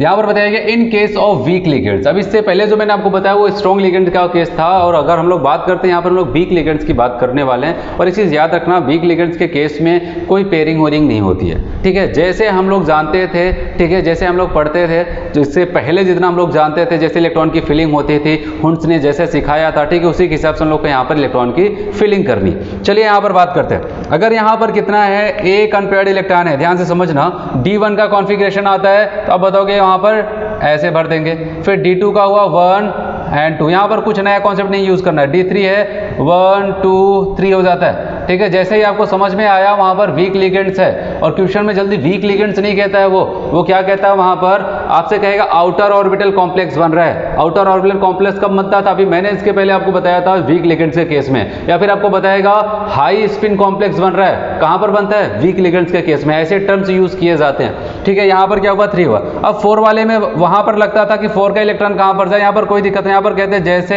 भरना चाहिए, नियम के हिसाब से भरो, पहले एक एक करके सारे ऑर्बिटल को भर दो। ठीक है, 4 यहाँ पर आया, 5 की बात करते हैं 1 2 3 4 एंड 5 हो गया, समझ में आ रहा है। फिर 6 की बात करते हैं 1 2 3 4 5। हुंस ने ये कहा था पहले एक एक करके इलेक्ट्रॉन को फिल कर दो, उसके बाद जब वहाँ पर सब में एक एक इलेक्ट्रॉन हो जाए उसके बाद आओ वापस और उसकी पेयरिंग स्टार्ट करो। 6 वाले इलेक्ट्रॉन यहाँ पर आया। फिर 7 की बात करते हैं 1 2 3 4 5 6 एंड 7। फिर 8 की बात करते हैं 1 2 3 4 5 6 7 8। ऐसे 9 की बात करते हैं 1 2 3 4 5 6 7 8 एंड 9। 10 की बात करते हैं 1 2 3 4 5, एक एक करके भरा। फिर 6 7 8 9 एंड 10। ठीक है, ऐसा कर देते हैं। अब बताओ यहाँ पर अनपेयर्ड इलेक्ट्रॉन की बात करते हैं तो कितना होगा 1, यहाँ पर कितना 2, यहाँ पर कितना 3, यहाँ पर देखोगे 4, यहाँ पर देखोगे 5। ठीक है, तो D5 में आपको कितना अनपेयर्ड इलेक्ट्रॉन मिला 5। अब D6 की बात करते हैं तो जाहिर सी बात है छठा इलेक्ट्रॉन आ जाएगा पहले वाले ऑर्बिटल में। अब यहाँ पर कितना मिलने वाला है 4, फिर यहाँ पर 3, इसमें मिल जाएगा 3, इसमें मिल जाएगा 2, इसमें मिल जाएगा 1 और लास्ट वाले में क्या मिल जाएगा 0। ठीक है, अब बताओ अगर कहीं पर भी अनपेयर्ड इलेक्ट्रॉन के नंबर हैं तो वो पैरा होगा और साथ ही साथ कलर भी देगा। तो आपसे अगर पूछा जाए 1 का मतलब क्या हो जाएगा, आप बताओगे पैरा एंड कलर्ड। ठीक है, यही तो हो जाएगा। और 2 का मतलब यहाँ पर भी पैरा एंड कलर्ड, तीसरे में भी, यहाँ पर भी। ठीक है, पूरा यहाँ पर चलेगा, सबके सब क्या हो जाएंगे पैरा और कलर्ड हो जाएंगे, पैरा और कलर्ड होगा, ऐसे चलेगा पूरा लास्ट तक। सिर्फ यहाँ पर लास्ट वाले पे ध्यान देना, यहाँ पर क्या आ जाता है अनपेयर्ड इलेक्ट्रॉन के नंबर 0। अगर अनपेयर्ड इलेक्ट्रॉन के नंबर 0 तो इसका मतलब ये क्या हो जाएगा डायामैग्नेटिक एंड कलरलेस हो जाएगा। ठीक है, ये कलरलेस हो जाएगा। तो ये चीज़ें हैं। अच्छा, अगर आपसे पूछा जाए कि इससे पहले वाले जो केस मैंने आपको कराया तो वहाँ पर पूछा था सबसे ज़्यादा maximum number of unpaired electron strong field ligands के केस में कितना था, आपने बताया 3, और यहाँ पर कितना आ जाता है आप देख रहे हैं यहाँ पर मैक्सिमम कितना होता है 5 हो जाता है। चलिए यहाँ पर बात करते हैं क्या काम था, किस लिए पढ़ रहे थे हम लोग ये। चलो ये तो आपको पता होना चाहिए पैरा है कि डाया है, पैरा होगा तो कलर्ड होगा और अगर डाया है तो कलरलेस होगा। लेकिन इसके अलावा जो आपके एनसीईआरटी में दिया था मैग्नेटिक मोमेंटम, उसको बताने के लिए पूरी कहानी बतानी पड़ी आपको। ठीक है, मैग्नेटिक मोमेंटम यहाँ पर निकाला जा रहा है और मैग्नेटिक मोमेंटम हम लोग केवल अनपेयर्ड इलेक्ट्रॉन, ठीक है, वहां पर अनपेयर्ड इलेक्ट्रॉन की वजह से निकाल रहे हैं। और बताइए इसका फॉर्मूला, इसको हम लोग म्यू से रिप्रेजेंट करते हैं, फॉर्मूला होता है √n+2। ठीक है, और n आपका यहां पर है कि आप बताओगे नंबर ऑफ अनपेयर्ड इलेक्ट्रॉन है, अनपेयर्ड इलेक्ट्रॉन्स है। समझ में आ रहा है सबको, नंबर ऑफ अनपेयर्ड इलेक्ट्रॉन होता है। चलिए, अगर अनपेयर्ड इलेक्ट्रॉन कितने हो सकते हैं 1 2 3 4 5, हमने वहां पर देखा 3 होता है, यहाँ पर 5 हो सकते हैं, मतलब ये कोई केसेस हो सकते हैं वहां पर। तो आपको याद रखना है मैग्नेटिक मोमेंटम की वैल्यू, यहाँ पर n की वैल्यू को पुट करो, सॉल्व कर लो, n की वैल्यू को पुट करो, सॉल्व कर लो। या फिर आप ट्रिक यूज करना चाहते हैं, अगर उसकी वैल्यू इस रूप में दी गई है सॉल्व करने के बाद, तो याद रखना अगर वहां पर अनपेयर्ड इलेक्ट्रॉन के नंबर 1 है तो म्यू की वैल्यू 1 पॉइंट समथिंग ही आएगी। अगर 2 है तो 2 पॉइंट समथिंग, 3 है तो 3 पॉइंट समथिंग, 4 है तो 4 पॉइंट समथिंग, 5 है तो 5 पॉइंट समथिंग आ जाता है। समझ में आया? तो ये हम लोग यहाँ पर ट्रिक भी यूज़ कर सकते हैं। और लगभग कभी भी ऐसा नहीं होता है कि अनपेयर्ड इलेक्ट्रॉन नंबर 1 है तो वहाँ पर 1 पॉइंट समथिंग करके 2 ऑप्शन दिया जाए। ठीक है, अगर इसके बाद भी अगर पॉइंट के बाद भी आप याद करना चाहते हैं तो आपको क्या याद रखना है, यहाँ पर 1 से 5 तक 1 दशमलव समथिंग 2 3 ऐसे दशमलव समथिंग करके है, जितना अनपेयर्ड इलेक्ट्रॉन उतना पॉइंट समथिंग करके है। इसके बाद भी आप याद करना चाहते हैं वैल्यू को, याद कर सकते हैं 78899। ठीक है, मोबाइल नंबर की तरह इसको यूज़ कर सकते हैं आप, जैसे हम लोग याद करते हैं 78899। ठीक है, यहाँ पर 1 के बाद 7 है, यहाँ पर 8 है, यहाँ पर 8 है, 9 है, 9 है। ठीक है, तो ऐसे हम लोग इसको याद कर सकते हैं। इसके बाद आप कह सकते हैं यहाँ पर 33702। इसके बाद वाली वैल्यू में जाना इतना नहीं देगा, वो मैं आपको बता रहा हूँ। इसके बाद वाली लास्ट के हम लोग ऐसे याद कर सकते हैं 33702, 78899, नहीं तो 1 point something, 2 point something, 3 point something, 4 point something. तो यहाँ पर आप ऐसा कर सकते हो। समझ में आया आपको सबको? ठीक है, इस टाइप से इस क्वेश्चन को करना है। सबसे पहले आपको ये पहचानना है वो वीक है कि स्ट्रॉन्ग है। वीक और स्ट्रॉन्ग टर्म दिया भी जा सकता है, नहीं भी दिया जा सकता है। ठीक है, इसके लिए दूसरे जो टर्म मैंने आपको बताया वो यूज हो सकते हैं यहाँ पर। चलिए हम लोग यहाँ पर देखने वाले क्रिस्टल फील्ड थ्योरी। अभी मैंने आपको बताया वैलेंस बॉन्ड थ्योरी। ठीक है, अब उसको और अच्छे से मॉडिफाई करने के लिए, बहुत अच्छे से एक्सप्लेन करने के लिए अगली थ्योरी आती है जिसका नाम है यहाँ पर क्रिस्टल फील्ड थ्योरी।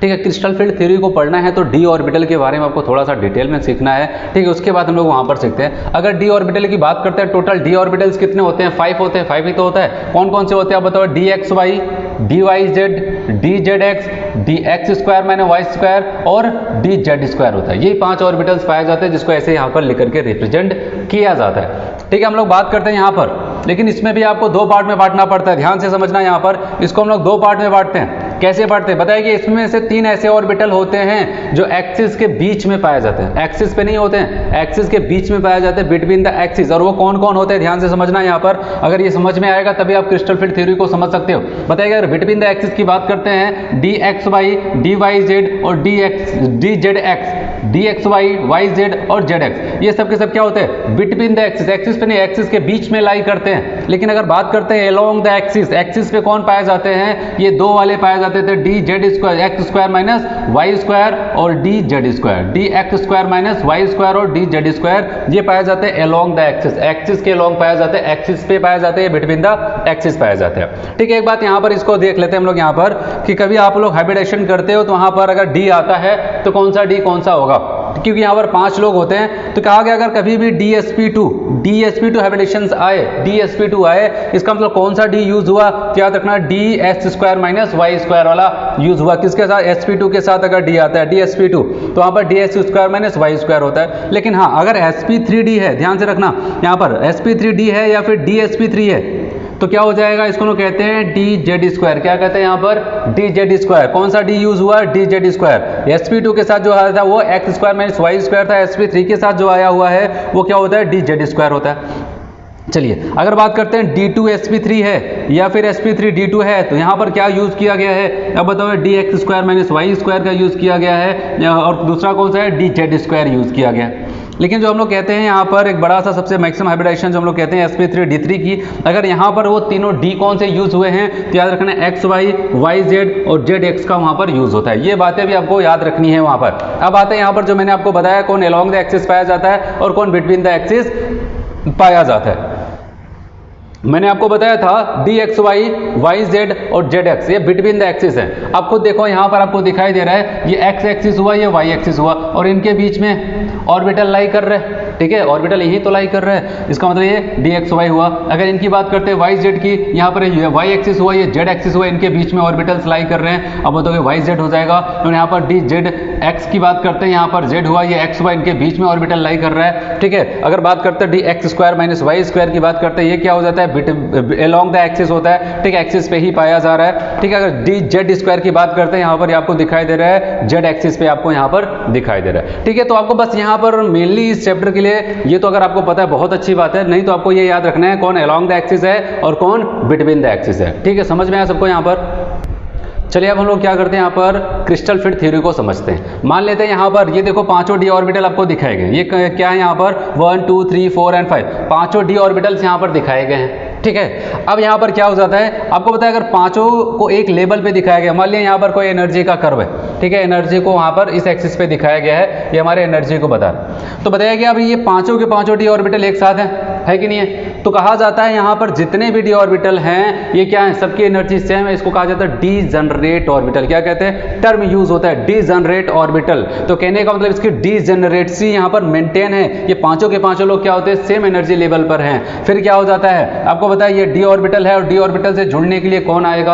आप बताओगे डी ऑर्बिटल से जुड़ने के लिए लिगेंड्स आएगा। ठीक है, लिगेंड्स आता है तो क्या लेके आता है? इलेक्ट्रॉन लेके आता है। जैसे इन लोग को दूर से दिखाई देता है कि लिगेंड्स आ रहा है, ये सब के सब क्या करते हैं? उस लिगेंड से जुड़ने के लिए अपनी एनर्जी को बढ़ा लेते हैं। ध्यान से समझना, यहाँ पर ये क्या करेंगे? 5 के 5 डी ऑर्बिटल एक साथ अपनी एनर्जी को बढ़ा लेते हैं। ठीक है, दूर से देखा तो क्या हो जाता है? इनको लगा कि अब क्या हो जाता है? ठीक है, और उसके साथ जुड़ना है तो एनर्जी को बढ़ानी पड़ेगी। ठीक है, सब तैयार हो जाते हैं लिगेंड से जुड़ने के लिए। 5 के 5 लोग क्या करते हैं? एक साथ तैयार हो जाते हैं। तो अब यहाँ पर क्या हो जाता है? इनकी एनर्जी यहाँ से यहाँ पर चली आती है। ठीक है, ये अपनी एनर्जी को बढ़ा लेते हैं। क्यों बढ़ा लेते हैं? क्योंकि इनको लिगेंड से जुड़ना है। किससे जुड़ना है? यहाँ पर लिगेंड से जुड़ना है, अपनी एनर्जी को बढ़ा लेते हैं। अब क्या हुआ, यहाँ पर थे डीजनरेशन, यहाँ पर भी मेंटेन है, लिगेंड्स को देखे अपनी एनर्जी को बढ़ा दिया। अब भी आपको दिखाई दे रहा है पांचों के पांचों ने सेम लेवल पे आकर के एनर्जी बढ़ाई, लेकिन अब भी आपको दिख रहा है इनकी डीजनरेसी मेंटेन है, पांचों के पांचों लोग साथी हैं, कोई यहाँ पर बिछड़ा नहीं है। लेकिन अब यहाँ पर क्या बताया जा रहा है, अब बताया कि लिगेंड्स जब आता है, ध्यान से समझना,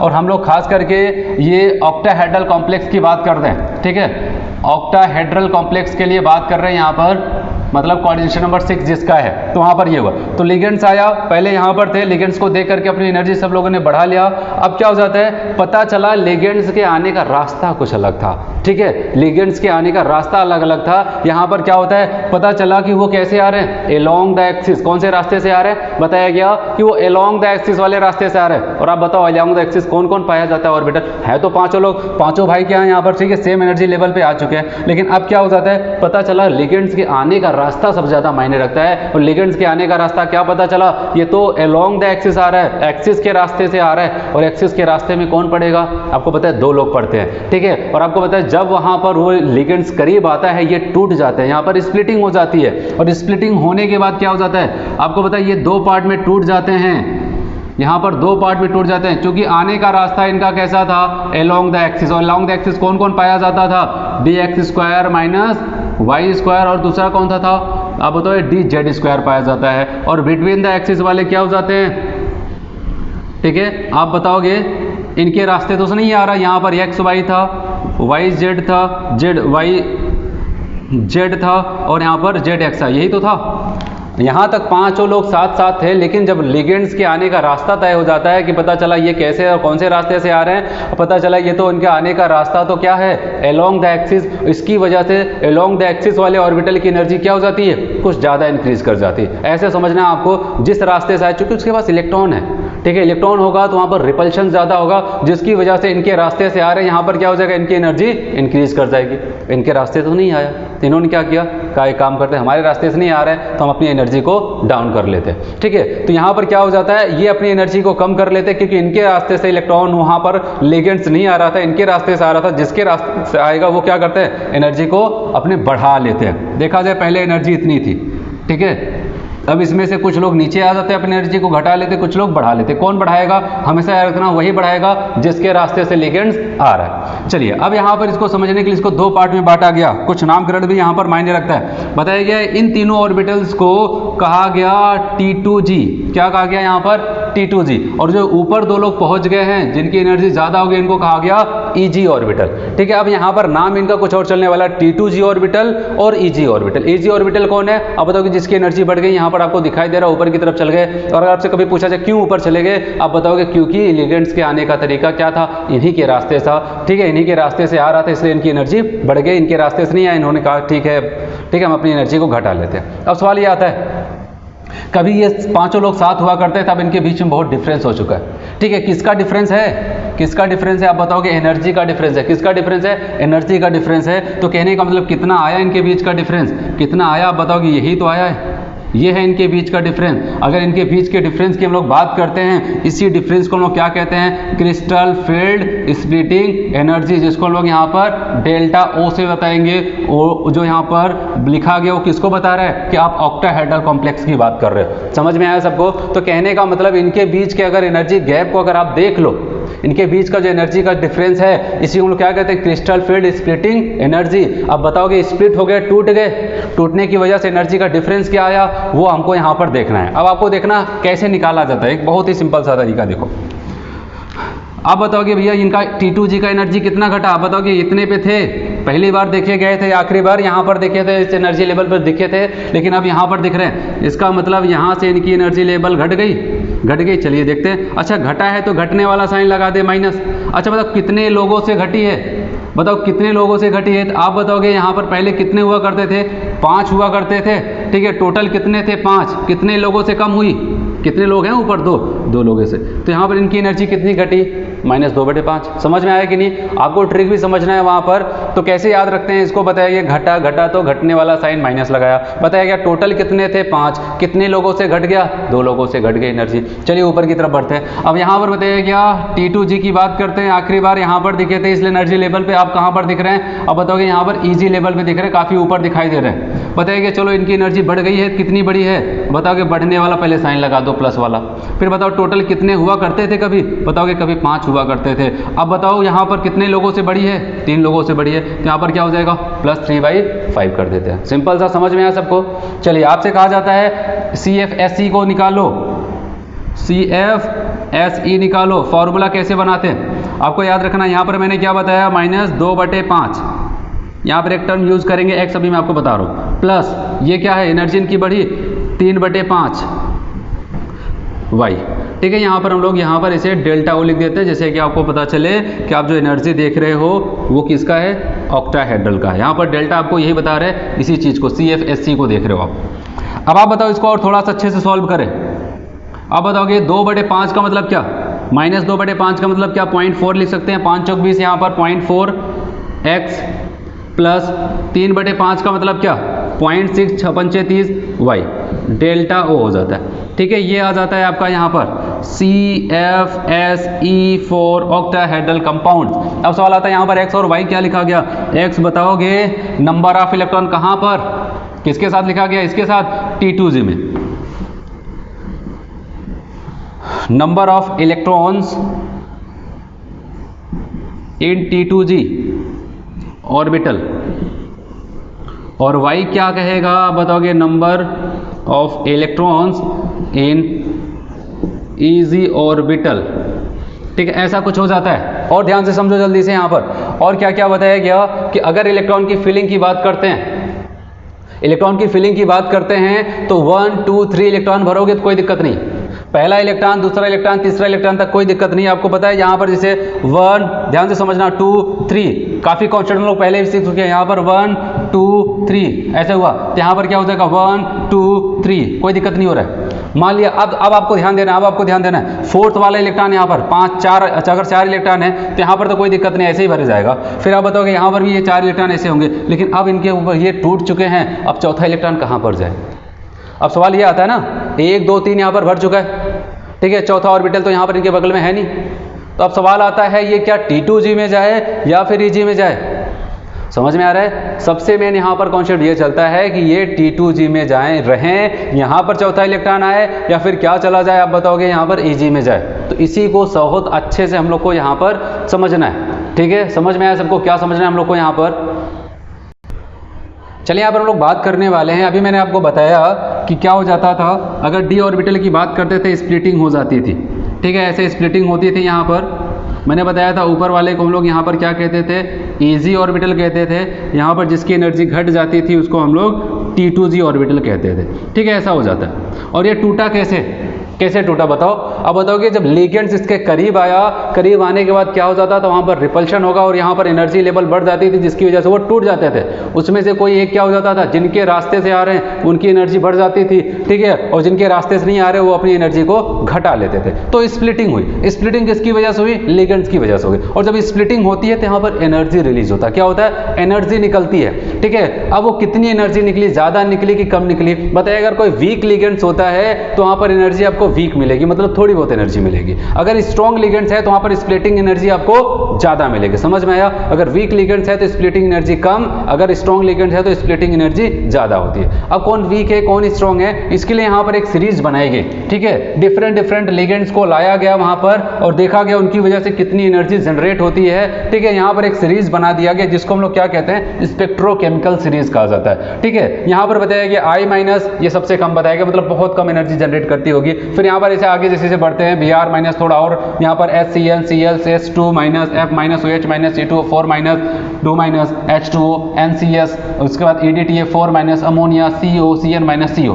ठीक है, जैसे हम लोग आगे बढ़ रहे हैं मतलब उसकी एनर्जी वो क्या कर रहा है, एनर्जी को बढ़ाता चला जा रहा है, एनर्जी को बढ़ाता चला जा रहा है, एनर्जी को बढ़ाता चला जा रहा है। ठीक है, जो जितना पीछे इसका मतलब उसकी एनर्जी क्या है, बहुत कम है, टूटने के बाद थोड़ी बहुत एनर्जी निकलती होगी वहां पर। और बताया गया इसको अगर हम लोग याद करना चाहें, ठीक है, आपके पूरे NCERT का टॉपिक ही चल रहा है। ठीक है, NCERT में पूरा इतना ही लिखा गया है, हो सकता है आप कुछ और देखो तो वहां पर आपको इससे बड़ी भी चैन मिल जाए, लेकिन जो NCERT में उसी पे हम लोग को फोकस करना है। इसके लिए हम लोग कोड यहां पर याद करते हैं।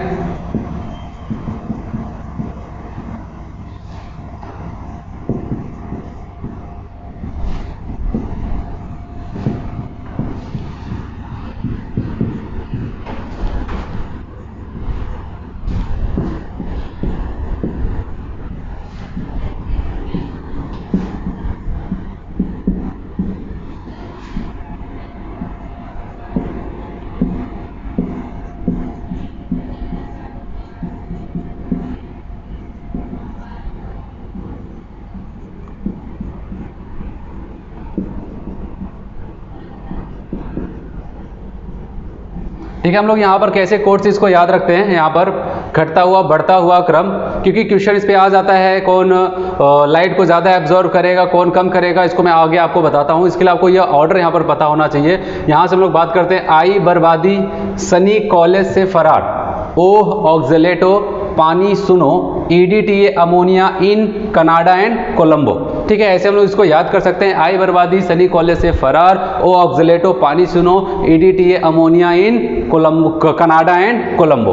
ठीक है, ये हो जाता है। ठीक है, यहाँ पर इसका जो यहाँ पर है सुनो, हम लोग ऐसे याद रखने वाले हैं, एस से एन की तरफ चलेंगे तब, नहीं तो यहाँ पर क्या हो जाता है, आपको ये कोड याद रखना है जिससे कि आपको यहाँ पर जो भी कंपाउंड्स है उसको आप अच्छे से वहाँ पर समझ लो, क्योंकि यहाँ पर इसी में से 2-3 लिगेंड्स वाले कंपाउंड्स उठा लिए जाएंगे और आपसे वहाँ पर पूछा जाएगा कौन विजिबल लाइट को ज़्यादा एब्जॉर्ब करता है, कौन कम करेगा, कहाँ पर वेवलेंथ ज़्यादा मिलेगी, कहाँ पर कम मिलेगी। तो उसके लिए आपको यहाँ पर ये ऑर्डर यहाँ पर पता होना चाहिए। चलिए, यहाँ पर तो ये हुआ लिगेंड्स की पावर के आधार पे यहाँ पर एक सीरीज बनाएगी जिसको कहते हैं स्पेक्ट्रोकेमिकल सीरीज। अब सवाल उठता है यहाँ पर एक बार फिर से, मैंने आपको ये बताया था पहला इलेक्ट्रॉन यहाँ पर, दूसरा यहाँ पर, तीसरा यहाँ पर, चौथा कहाँ पर। ठीक है, अब सवाल आता है चौथा कहाँ पर। पहला दूसरा तीसरा तो यहीं पर होगा, लेकिन चौथा कहाँ पर जाएगा, वो TEG में जाएगा या फिर T2G में जाएगा, वो कहाँ पर जाएगा। तो इसके लिए मैं आपको एक कॉन्सेप्ट बताता हूँ। बताया गया, अगर आप चाहते हो यहाँ पर पेयरिंग हो, ठीक है, यहाँ पर इलेक्ट्रॉन आए, तो उसके लिए आपको क्या करना पड़ेगा, कुछ अमाउंट पे करना होगा। जैसे कि अगर आपसे कहा गया, चौथा वाला इलेक्ट्रॉन कह रहा है कि भैया हम यहाँ पर आना चाहते हैं, ठीक है, T2G में ही रहना चाहते हैं। बताया कि आप आ सकते हो, लेकिन एक कंडीशन है, कुछ एनर्जी है, कुछ अमाउंट उसको पे करना पड़ेगा। अगर आपकी एनर्जी उतनी है तभी आप यहाँ पर पेयरिंग करा सकते हो, नहीं तो नहीं करा सकते हो। बताया गया डिमांड कितनी है, ठीक है, डिमांड कितनी, जैसे मान लिया अगर 100 एनर्जी आपके पास, एक एग्जांपल के लेवल पे मैं आपको बात कर रहा हूँ, कहा गया अगर आपके पास 100 एनर्जी है, या फिर कहा गया कि अगर आपको पेयरिंग करानी है तो 100 एनर्जी, जूल कुछ भी मान लो जूल की बात कर लेते हैं, 100 जूल एनर्जी होगी तभी आपके पास इतनी पावर होगी, आप चौथे इलेक्ट्रॉन को T2G में डालो, इसकी पेयरिंग कराओ। ठीक है, पेयरिंग कराने की एनर्जी की रिक्वायरमेंट है 100 जूल मान लिया, ठीक है, एक एग्जांपल है, और आपके पास कितना है, 100 से कम है, 80 जूल है, 50 जूल है, इसका मतलब आपके पास उतनी पावर नहीं है, ठीक है, उतनी रकम नहीं है कि आप उतना पेमेंट कर सको इसका। ठीक है, उससे जो भी पेयरिंग कराने की अमाउंट थी उसको आप वहाँ पर पूरा कर पाओ, पूरा नहीं कर पाओगे तो कहा जाएगा भैया तब आप एक काम करो, EG में जाकर के तो ऊपर वाले में जाओ, नीचे वाले फ्लोर पर नहीं, ऊपर वाले फ्लोर पे जाओ, वहाँ पर रहो। ठीक है, लेकिन अगर आपके पास क्या हुआ, पता चला उससे ज़्यादा 150 है, ठीक है, तो आप क्या बताओगे, आप कहोगे ठीक है मेरे पास उतना अमाउंट है, मेरे पास उतनी एनर्जी है, मैं क्या करूंगा, इसी T2G वाले लेवल पे अपने इलेक्ट्रॉन को रखूंगा। तो समझ में आया क्या होता है, एक रिक्वायरमेंट होती है जिसको हम लोग कहेंगे पेयरिंग एनर्जी। पेयरिंग एनर्जी, जब ये टूटता है तो एनर्जी जनरेट होती है, जब यहाँ पर स्प्लिटिंग होगा तो एनर्जी जनरेट होगी। अगर वो जनरेट होने वाली स्प्लिटिंग एनर्जी पेयरिंग एनर्जी से ज़्यादा है, ठीक है, तो वो पेयरिंग करा लेगा, और अगर वहाँ पर जनरेट होने वाली एनर्जी वो पेयरिंग एनर्जी से कम है तो पेयरिंग नहीं करा पाएगा, और क्या करना पड़ेगा उसको, मजबूरी बस EG वाले ऑर्बिटल में जाकर के इलेक्ट्रॉन को रखना होगा। ठीक है, यहाँ पर 2 कंडीशन चलता है, जैसे कि यहाँ पर हम बात करते हैं, ये है एक पेयरिंग एनर्जी, ये एक रिक्वायर्ड एनर्जी है,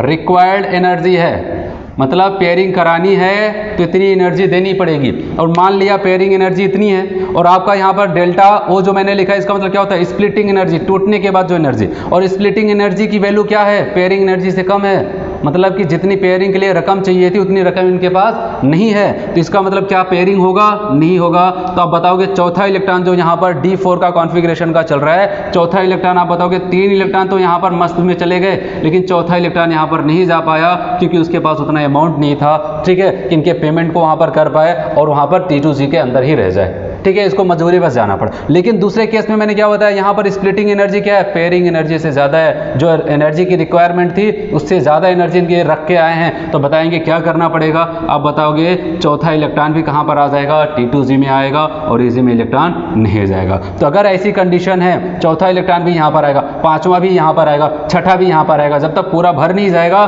तब तक यहाँ पर आता रहेगा, और जब वहाँ पर भर जाएगा तब जाकर के EG में जाएगा। समझ में आया सबको? तो ऐसा केस चलता है यहाँ पर, और इस पे क्वेश्चन पूछा जा सकता है। पूरी NCERT की लाइन में यहाँ पर लिखा गया वहाँ पर, ठीक है, आप पढ़ोगे NCERT तो आपको ये सारी चीज़ें वहाँ पर मिलने वाली है। अगर वहाँ पर ऐसे क्वेश्चन बना दिया जाएगा, ठीक है, थ्योरेटिकल क्वेश्चन बन जाएगा और वहाँ पर इस पे सेंटेंस बन जाएगा, पेयरिंग एनर्जी से कम है तो क्या ऐसा कॉन्फ़िगरेशन होगा, पेयरिंग एनर्जी से ज़्यादा एनर्जी है तो कैसा कॉन्फ़िगरेशन होगा। तो ये सारी चीज़ें आपको पता होनी चाहिए। तो ये हो गया यहाँ पर क्रिस्टल फील्ड थ्योरी के बारे में, जिससे क्वेश्चन सबसे ज़्यादा यहाँ पर पूछा जाता है। समझ में आया सबको यहाँ पर?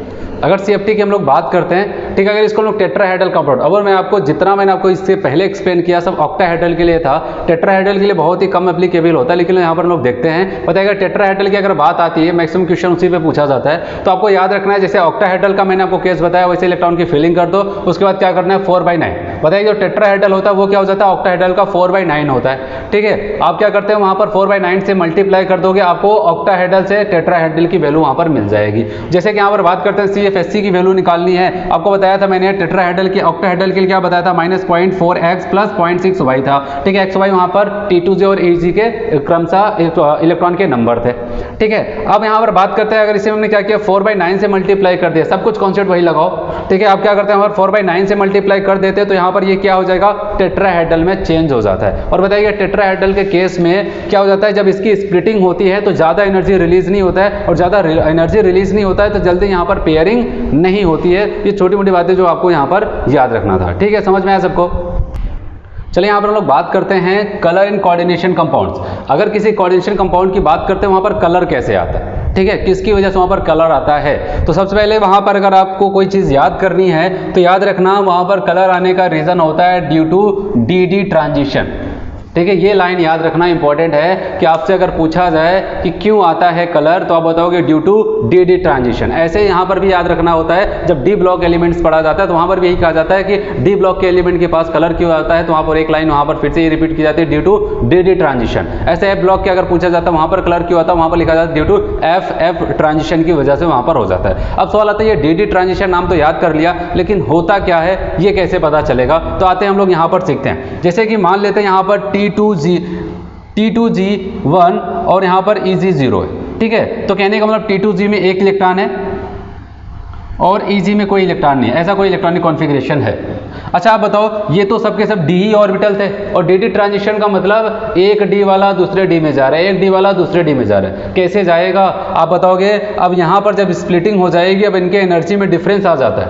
ठीक है, जब एनर्जी का डिफरेंस आ जाएगा तो जाहिर सी बात है यहाँ पर कोई अगर इलेक्ट्रॉन है तो इसकी एनर्जी कम होगी तभी यहाँ पर है, अगर कोई यहाँ पर इसका मतलब उसकी एनर्जी ज़्यादा है। ठीक है, क्योंकि हायर एनर्जी लेवल पे है, लोअर एनर्जी लेवल पे है। अब क्या हो जाता है, अब आपने क्या किया यहाँ पर इसके ऊपर लाइट डाला, ध्यान से समझना यहाँ पर कलर कैसे आता है। तो DD ट्रांजिशन कैसे होता है, कलर कैसे आएगा। तो हमने क्या किया यहाँ पर कोई भी, ठीक है, लाइट, नॉर्मल लाइट को यहाँ पर डालते हैं, आपको पता है उसमें बहुत सारे रंग छुपे होते हैं, विप की, और आप वहाँ पर जानते हैं। ठीक है, ऐसे इसके ऊपर लाइट को डाल दिया।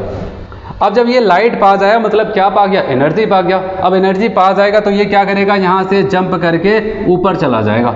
ठीक है, और आपको जाहिर सी बात है कम एनर्जी थी तो यहाँ पर था, ज़्यादा एनर्जी हो गई तो यहाँ पर चला जाएगा। लेकिन ये क्या करता है आपको याद रखना पड़ेगा यहाँ पर ये क्या करेगा, ध्यान से समझना।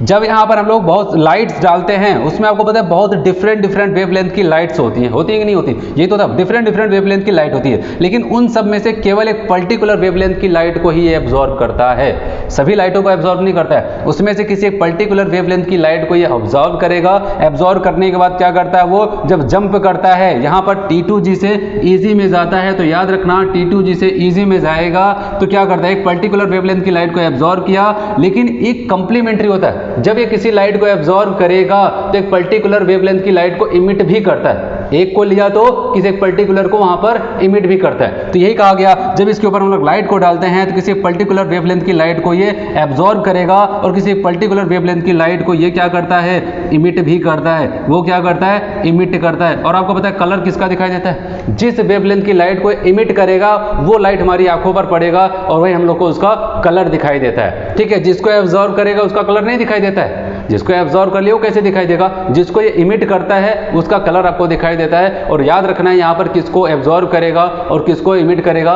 बताया ये एक दूसरे के क्या होते हैं, कंप्लीमेंट्री कलर होते हैं।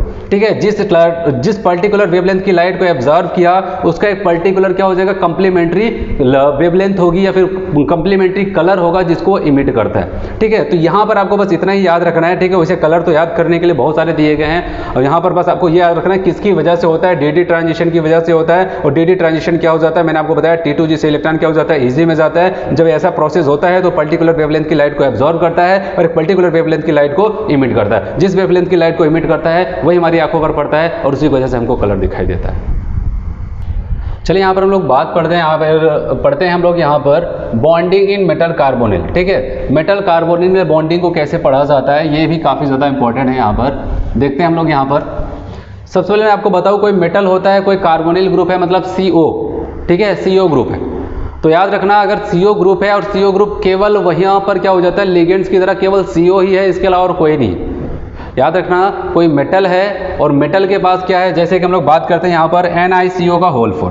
ठीक है, ये मेटल है, ये कार्बोनिल ग्रुप है, तो इसको मेटल कार्बोनिल ग्रुप के नाम से जाना जाता है। तो कहा गया यहाँ पर केवल आपको carbonyl as a ligands use हो रहा है, इसके अलावा और कोई नहीं यूज हो रहा है। तो याद रखना कभी भी आपको अगर मेटल कार्बोनिल मिलता है, इसके ऊपर कोई भी प्लस माइनस चार्ज नहीं है। ठीक है, और साथ ही साथ यहाँ पर आपको क्या होता है, इसके अलावा और कोई लिगेंड्स नहीं है। तो पहली बात याद रखना, इन सब का यहाँ पर ऑक्सीडेशन नंबर सेंट्रल एटम का क्या मिलेगा, हमेशा 0 मिलने वाला। जितने भी हैं सबका क्या हो जाएगा, 0 हो जाएगा। ठीक है, ये चीज़ होती है। अब यहाँ पर इनके साथ कैसे बॉन्ड बनता है इस पे ध्यान देना है यहाँ पर, और यहाँ पर सिनर्जिक बॉन्डिंग पाई जाती है, हम लोग यहाँ पर समझते हैं। ठीक है, सिनर्जिक बॉन्डिंग के नाम से इसको जाना जाता है। अब होता क्या है, मैंने आपको बताया था लिगेंड्स क्या करता है, अपने 2 इलेक्ट्रॉन को देता है किसको, अब बताओगे, जो भी हमारा सेंट्रल मेटल होता है उसके d ऑर्बिटल में रखता है। ठीक है, यहाँ पर भी यही बताया गया, जो C डबल बॉन्ड O था, ठीक है, ऐसा कुछ है यहाँ पर, तो C वाले के पास यहाँ पर क्या हो जाता है, लोन पेयर बचे रह जाते हैं। ठीक है, क्योंकि आपको पता है यहाँ पर कुछ ऐसे बॉन्डिंग होती है, तो कार्बन और ऑक्सीजन के बीच में यहाँ पर डबल बॉन्ड हो गया, फिर ऑक्सीजन क्या करता है, अपने लोन पेयर के साथ इसको कोऑर्डिनेट कर देता है। अब यहाँ पर आप देखो,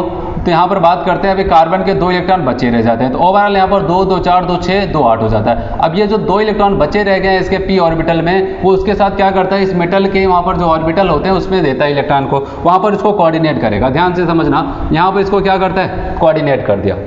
ठीक है, और जैसे ही कोऑर्डिनेट करेगा यहाँ पर क्या बन जाता है, सिग्मा बॉन्ड बन जाता है। ठीक है, अलग टाइप की आपको यहाँ पर बॉन्डिंग मिलने वाली, जिसको सिनर्जिक बॉन्ड कहा जाता है। हो गया ये तो सब लोग करते थे, सब लोग यही करते हैं। लेकिन यहाँ पर नया क्या हुआ बताया गया, ये जो मेटल होता है कार्बोनिल के साथ ये कहता है कि आपने मुझे इलेक्ट्रॉन दिया तो मैं भी आपको बदले में इलेक्ट्रॉन दूंगा।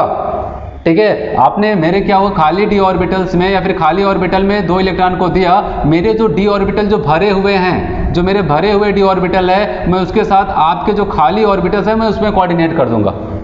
ठीक है, यहाँ पर यही होता है। तो क्या हो जाता है, सिनर्जिक बॉन्डिंग में क्या हो जाता है, अब बताओगे, यहाँ पर कार्बोनिल ग्रुप क्या करता है, इसको 2 इलेक्ट्रॉन देता है और वहाँ पर सिग्मा बॉन्ड बना लेता है। और जो मेटल था हमारा, वो क्या करता है, अपने भरे हुए d ऑर्बिटल के साथ क्या कर सकता है, इसको कोऑर्डिनेट करता है और यहाँ पर पाई बॉन्ड का फॉर्मेशन कर देता है। कौन सा बॉन्ड बनाता है, पाई बॉन्ड का फॉर्मेशन बना देता है यहाँ पर। और बताइए कि ये इसके कहाँ पर कोऑर्डिनेट कर रहा है, कार्बन मोनोऑक्साइड के कौन से ऑर्बिटल में कर रहा है, अब बताओगे मॉलिक्यूलर ऑर्बिटल, वो कौन सा, एंटी बॉन्डिंग मॉलिक्यूलर ऑर्बिटल में ही जाकर के इलेक्ट्रॉन को रखता है।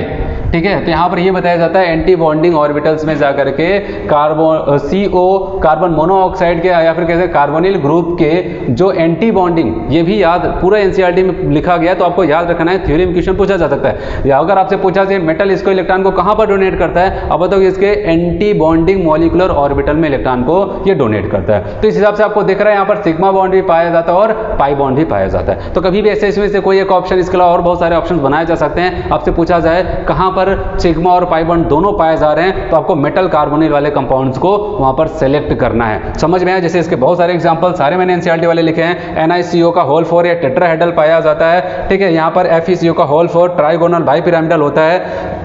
और यहाँ पर बात करते हैं CrOCO का होल 6 जो होता है ऑक्टाहेड्रल। इस पे याद रखना, यहाँ पर 5 है, इसका क्या हो जाएगा, कोऑर्डिनेशन नंबर 5 होगा। और यहाँ पर ट्राइगोनल बाइपिरामिडल बन रहा है। ठीक है, आपसे इसे पूछ लिया जाएगा, FeCO का होल 5 है, बताइए कौन सा स्ट्रक्चर होगा, ट्राइगोनल बाइपिरामिडल हो जाता है। ठीक है, यहाँ पर ऑक्टाहेड्रल होता है CrO3 का, CrCO का होल 6। इसके अलावा भी यहाँ पर एग्जांपल्स दिए गए हैं, Mn2CO का होल 10, ठीक है, CO2CO का होल 8 दिया गया। यहाँ पर बताया गया CO ब्रिज पाया जाता है। यहाँ पर कार्बन मोनोऑक्साइड या फिर कहते हैं कार्बोनिल का यहाँ पर ब्रिज पाया जाता है। ठीक है, ब्रिज पाया जाता है यहाँ पर, ऐसा कुछ होता है। ठीक है, तो ये सारी चीज़ें आपको याद रखनी है। स्ट्रक्चर्स यहाँ पर इनका पूछा भी जा सकता है, लेकिन एक चीज़ याद रहे, अगर केवल कार्बोनिल ग्रुप मिल रहा है, कोई भी इसके अलावा लिगेंड्स नहीं है, तो वहाँ पर और कोई भी प्लस माइनस चार्ज नहीं है, तो याद रखना इसका जो भी सेंट्रल मेटल होगा उसका ऑक्सीडेशन नंबर 0 ही आने वाला है।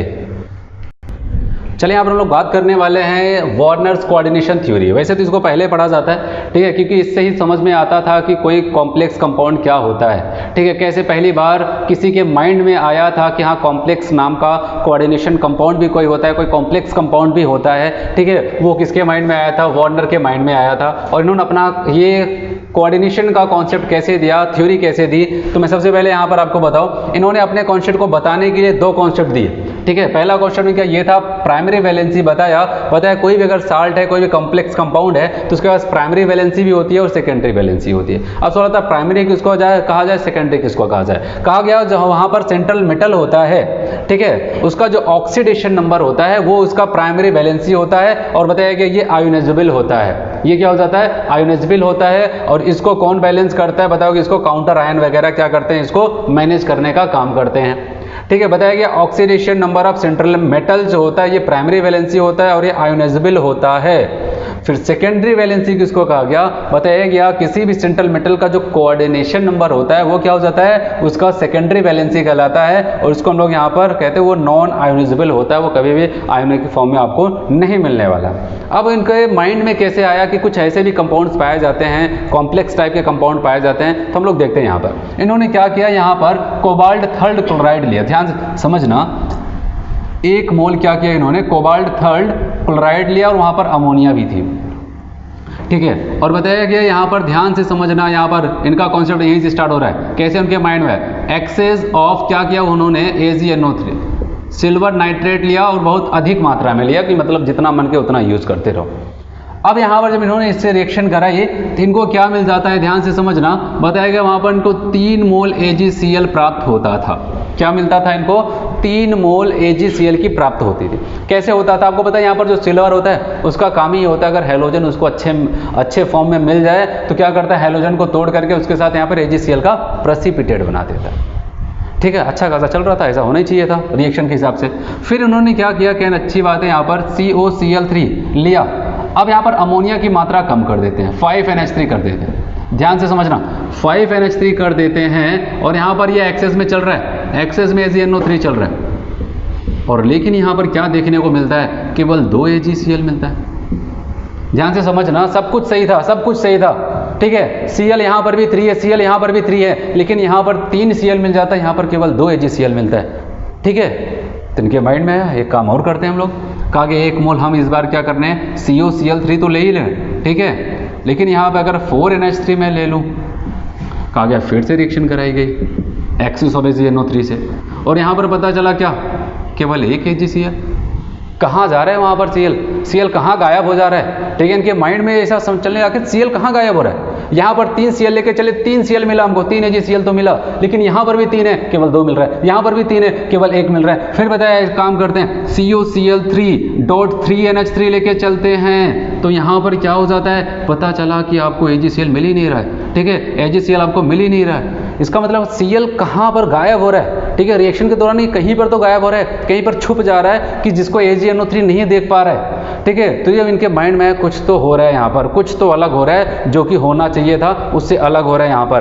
तो आप बताओगे इनके माइंड में तब यही कॉन्सेप्ट आया, उन्होंने क्या बताया, ठीक है, तब जाकर के ये जो ऑब्जर्वेशन उन्होंने किया, तब ये अपनी बातों को सिद्ध करने के लिए आखिर वहाँ पर क्या हुआ है, तब वहाँ पर प्राइमरी और सेकेंडरी वैलेंसी का कॉन्सेप्ट उन्होंने दिया, और उन्होंने क्या बताया, कहा एक्चुअली क्या हो जाता है, यहाँ पर जो कोबाल्ट होता है, कोबाल्ट क्या करता है, ठीक है, यहाँ पर एक कॉम्प्लेक्स कंपाउंड का फॉर्मेशन करता है। कैसे करता होगा मैं आपको बताऊं, कहा गया COCl3.6NH3 लेकर के चलते हैं, तो कोबाल्ट क्या करता है, यहाँ पर एक कॉम्प्लेक्स का फॉर्मेशन कैसे करेगा, ध्यान से समझना।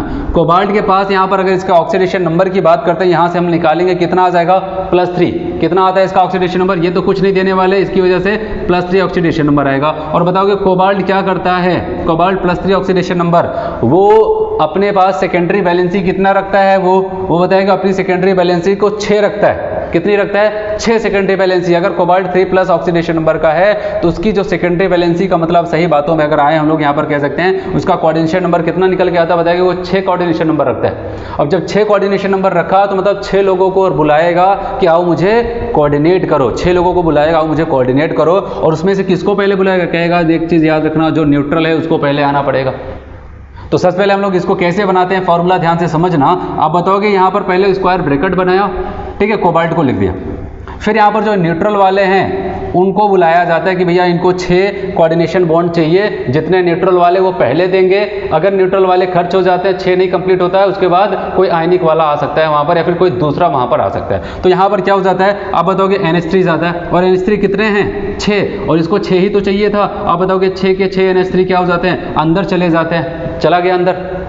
अब इनका काम हो गया कंप्लीट, इन्होंने कहा हमको जितना चाहिए था मिल चुका है, अब इसके अलावा जितने भी लोग बचे उनको बाहर फेंको, उनको बाहर की तरफ करो। तो क्या कर जाता है, अब बताओ Cl को क्या करता है, Cl को बाहर कर देता है, यहाँ पर 3Cl आ जाता है।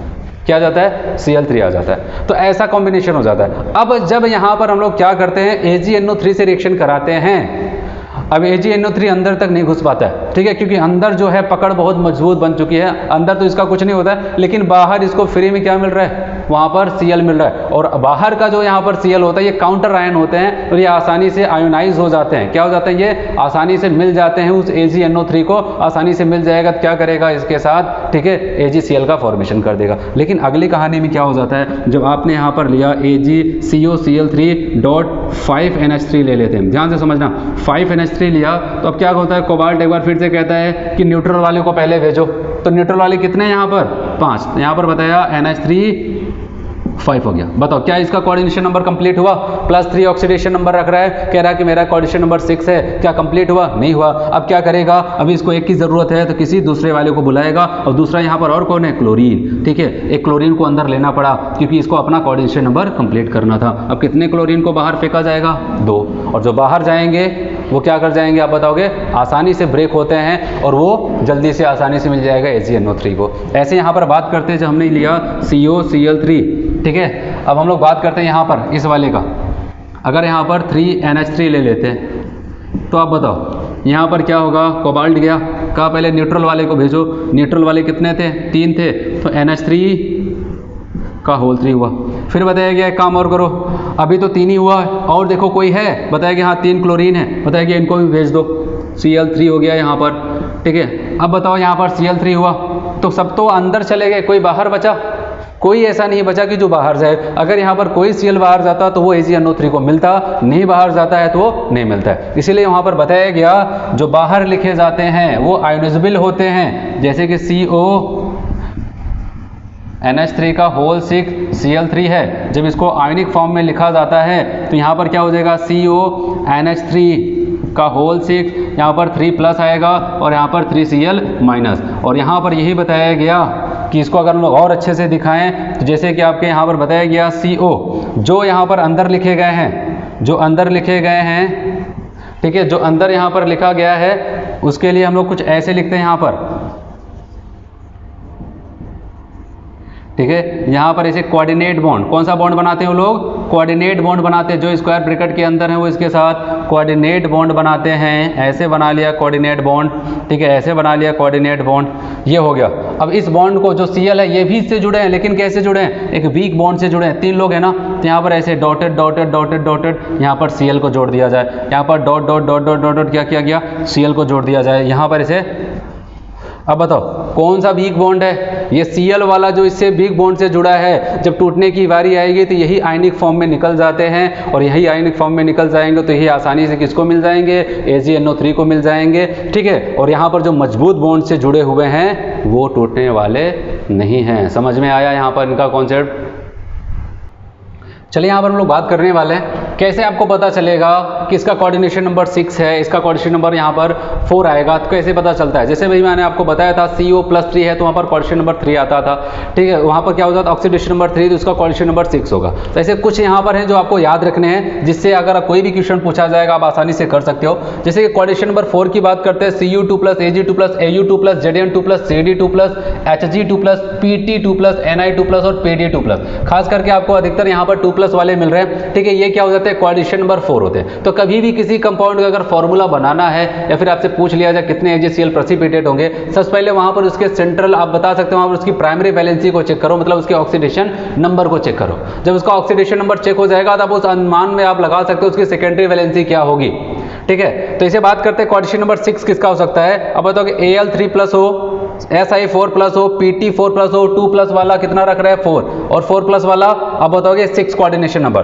पता है कोबाल्ट की अगर बात करते हैं चाहे 2+ के साथ हो चाहे 3+ के साथ हो वो क्या रखेगा 6, और Fe चाहे 2+ के साथ हो 3+ के साथ हो 6, और Cr 3+, Sn 4+, Ni 2+, और याद रखना Ni 2+ दोनों रखता है, जो भी आपको कंडीशन मिली उस हिसाब से वहां पर एडजस्ट कर लेंगे। जैसे कि यहाँ पर हम लोग एक NCERT में दिया गया था एग्जाम्पल, वहां पर देखते हैं। जैसे फॉर्मूला कुछ दिया गया और आपसे पूछा गया बताओ इस फॉर्मूले के हिसाब से कितने AgCl प्रेसिपिटेट हो गए अगर वहां पर एक्सेस ऑफ AgNO3 लेकर के चल रहे हैं तो बताइएगा यहाँ पर सबसे पहले आपको क्या करना था, कोऑर्डिनेशन नंबर निकालना था, कौन सा कोऑर्डिनेशन नंबर रखेगा।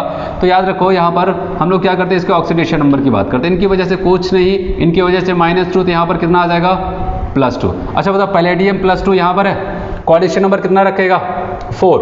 अच्छा बताओ ये जब इसका फॉर्मूला बनेगा तो कैसे बनाएंगे हम लोग, आप बताओगे सबसे पहले स्क्वायर ब्रैकेट बना लिया।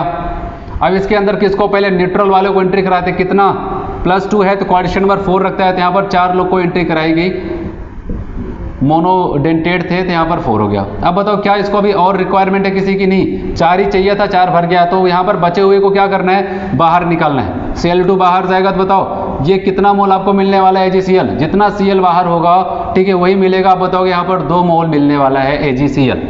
चलिए यहाँ पर बात करते हैं निकेल का ऑक्सीडेशन नंबर बताओ। अब बताओ कि यहाँ पर इसकी वजह से कुछ नहीं होगा, न्यूट्रल होता है, यहाँ पर -2 ये 2 लोग देंगे, यहाँ पर +2 आ जाएगा, और +2 का यहाँ पर ये भी बताया। अब यहाँ पर +2 की वजह से इसको बहुत सारे लोग मिल रहे थे, यहाँ पर +6 वाले कंडीशन रखेगा। तो सबसे पहले यहाँ पर निकेल लिखा। अब बताओ सबसे पहले न्यूट्रल वाले को एंट्री कराई गई H2O, कितने हैं यहाँ पर 6 हैं, 6 से इनका काम हो गया, 6 ही चाहिए था। अब बचे हुए को क्या करेंगे बाहर फेंक देंगे, Cl2 को बाहर कर दिया, मतलब यहाँ पर इसको इसके साथ वीक बॉन्ड बनाएंगे, इसके साथ स्ट्रॉन्ग बॉन्ड बनाएंगे, और 2 Cl बाहर तो यहाँ पर 2 आपको मिल जाएगा AgCl 2 मोल। चलिए बात करते हैं PtCl2.2HCl। अगर PT की बात करते हैं तो यहाँ पर इसकी वजह से कुछ नहीं होगा, HCl तो आपस में निपट जाएंगे, यहाँ पर इसकी वजह से 2 -4 जनरेट होगा, यहाँ पर +2 आ जाएगा, और +2 के लिए मैंने बताया था कोऑर्डिनेशन नंबर 4 होता है। अच्छा बताओ 4 है तो कैसे बनाया जाए फॉर्मूला, आप बताओगे PT लिख दिया, 4 लोग को अंदर कराओ। सबसे पहले ये न्यूट्रल वाले जाएंगे, आप बताओगे HCl का होल ट्वाइस हो गया। अब इसके बाद कौन है, अभी 2 की जरूरत और है, Cl2 भी चला गया, वो तो सबके सब खर्च हो गए, कोई बचा Cl बाहर नहीं बचा, तो यहाँ पर कितने मोल, एक भी मोल नहीं मिलने वाला।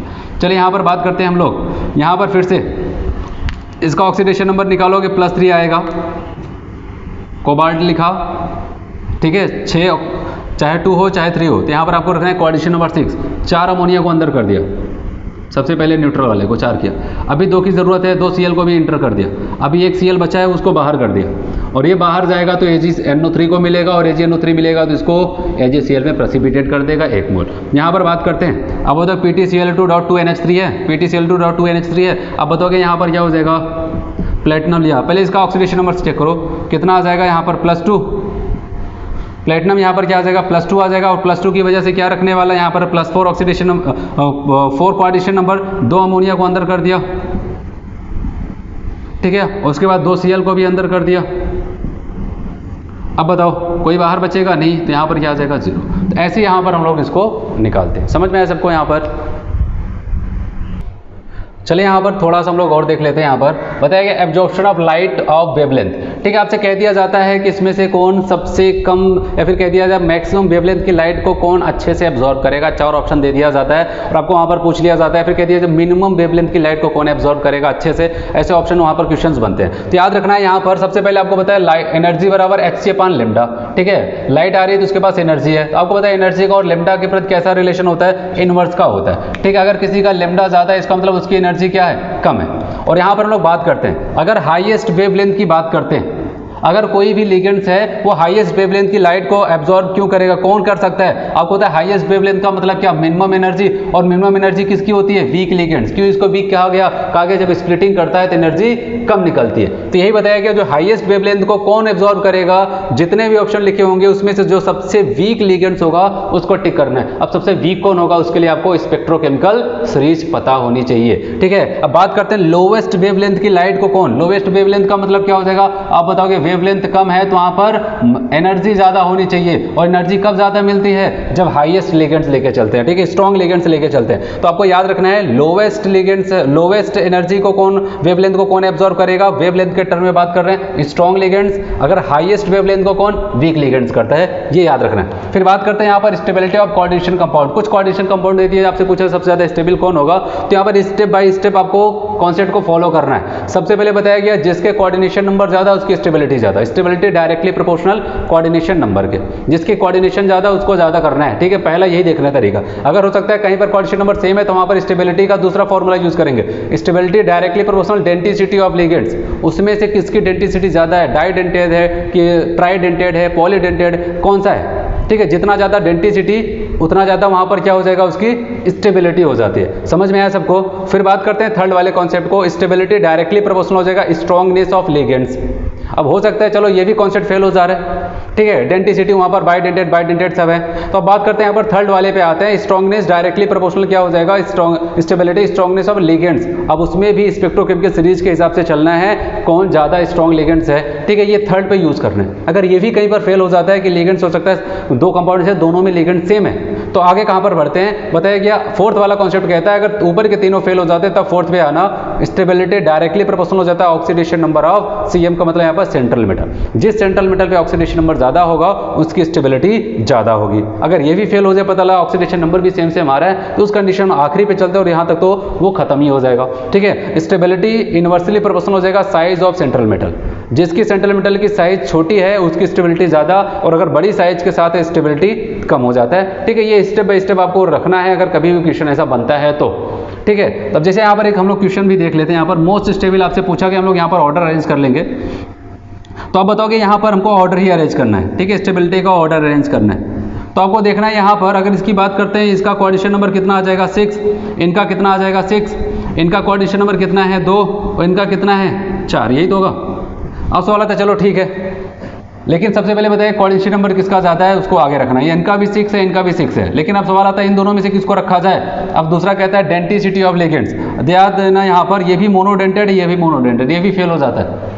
अब तीसरे पे चलते हैं, कहता है स्टेबिलिटी स्ट्रॉन्गनेस ऑफ लिगेंड्स, और अगर आपको स्पेक्ट्रोकेमिकल सीरीज याद हो सबसे आगे जो था वो कोबाल्ट था, CO था, उससे थोड़ा जस्ट पहले कौन था, CN था, यही तो था, मैंने बताया था कनाडा एंड कोलंबो, CN उसके बाद CO था, उसके पहले वहाँ पर आता था भले, तो कहने का मतलब ये ज़्यादा स्ट्रॉन्ग है CN, ये थोड़ा वीक है। तो आप बताओगे यहाँ पर A वाला पहले आएगा उसके बाद B वाले का नंबर आएगा, फिर उसके बाद आपको पता है D वाले का कोऑर्डिनेशन नंबर 4 है तो यहाँ पर D आ जाएगा, उसके बाद C वाले का आ जाता है। समझ में आया सबको, ठीक है। तो यहाँ तक जितने भी कोऑर्डिनेशन कंपाउंड्स के जितने भी अच्छे अच्छे टॉपिक्स थे सारे कंप्लीट हो गए हैं, ठीक है। आज हम लोग इतना करते हैं, ठीक है, धन्यवाद बच्चों।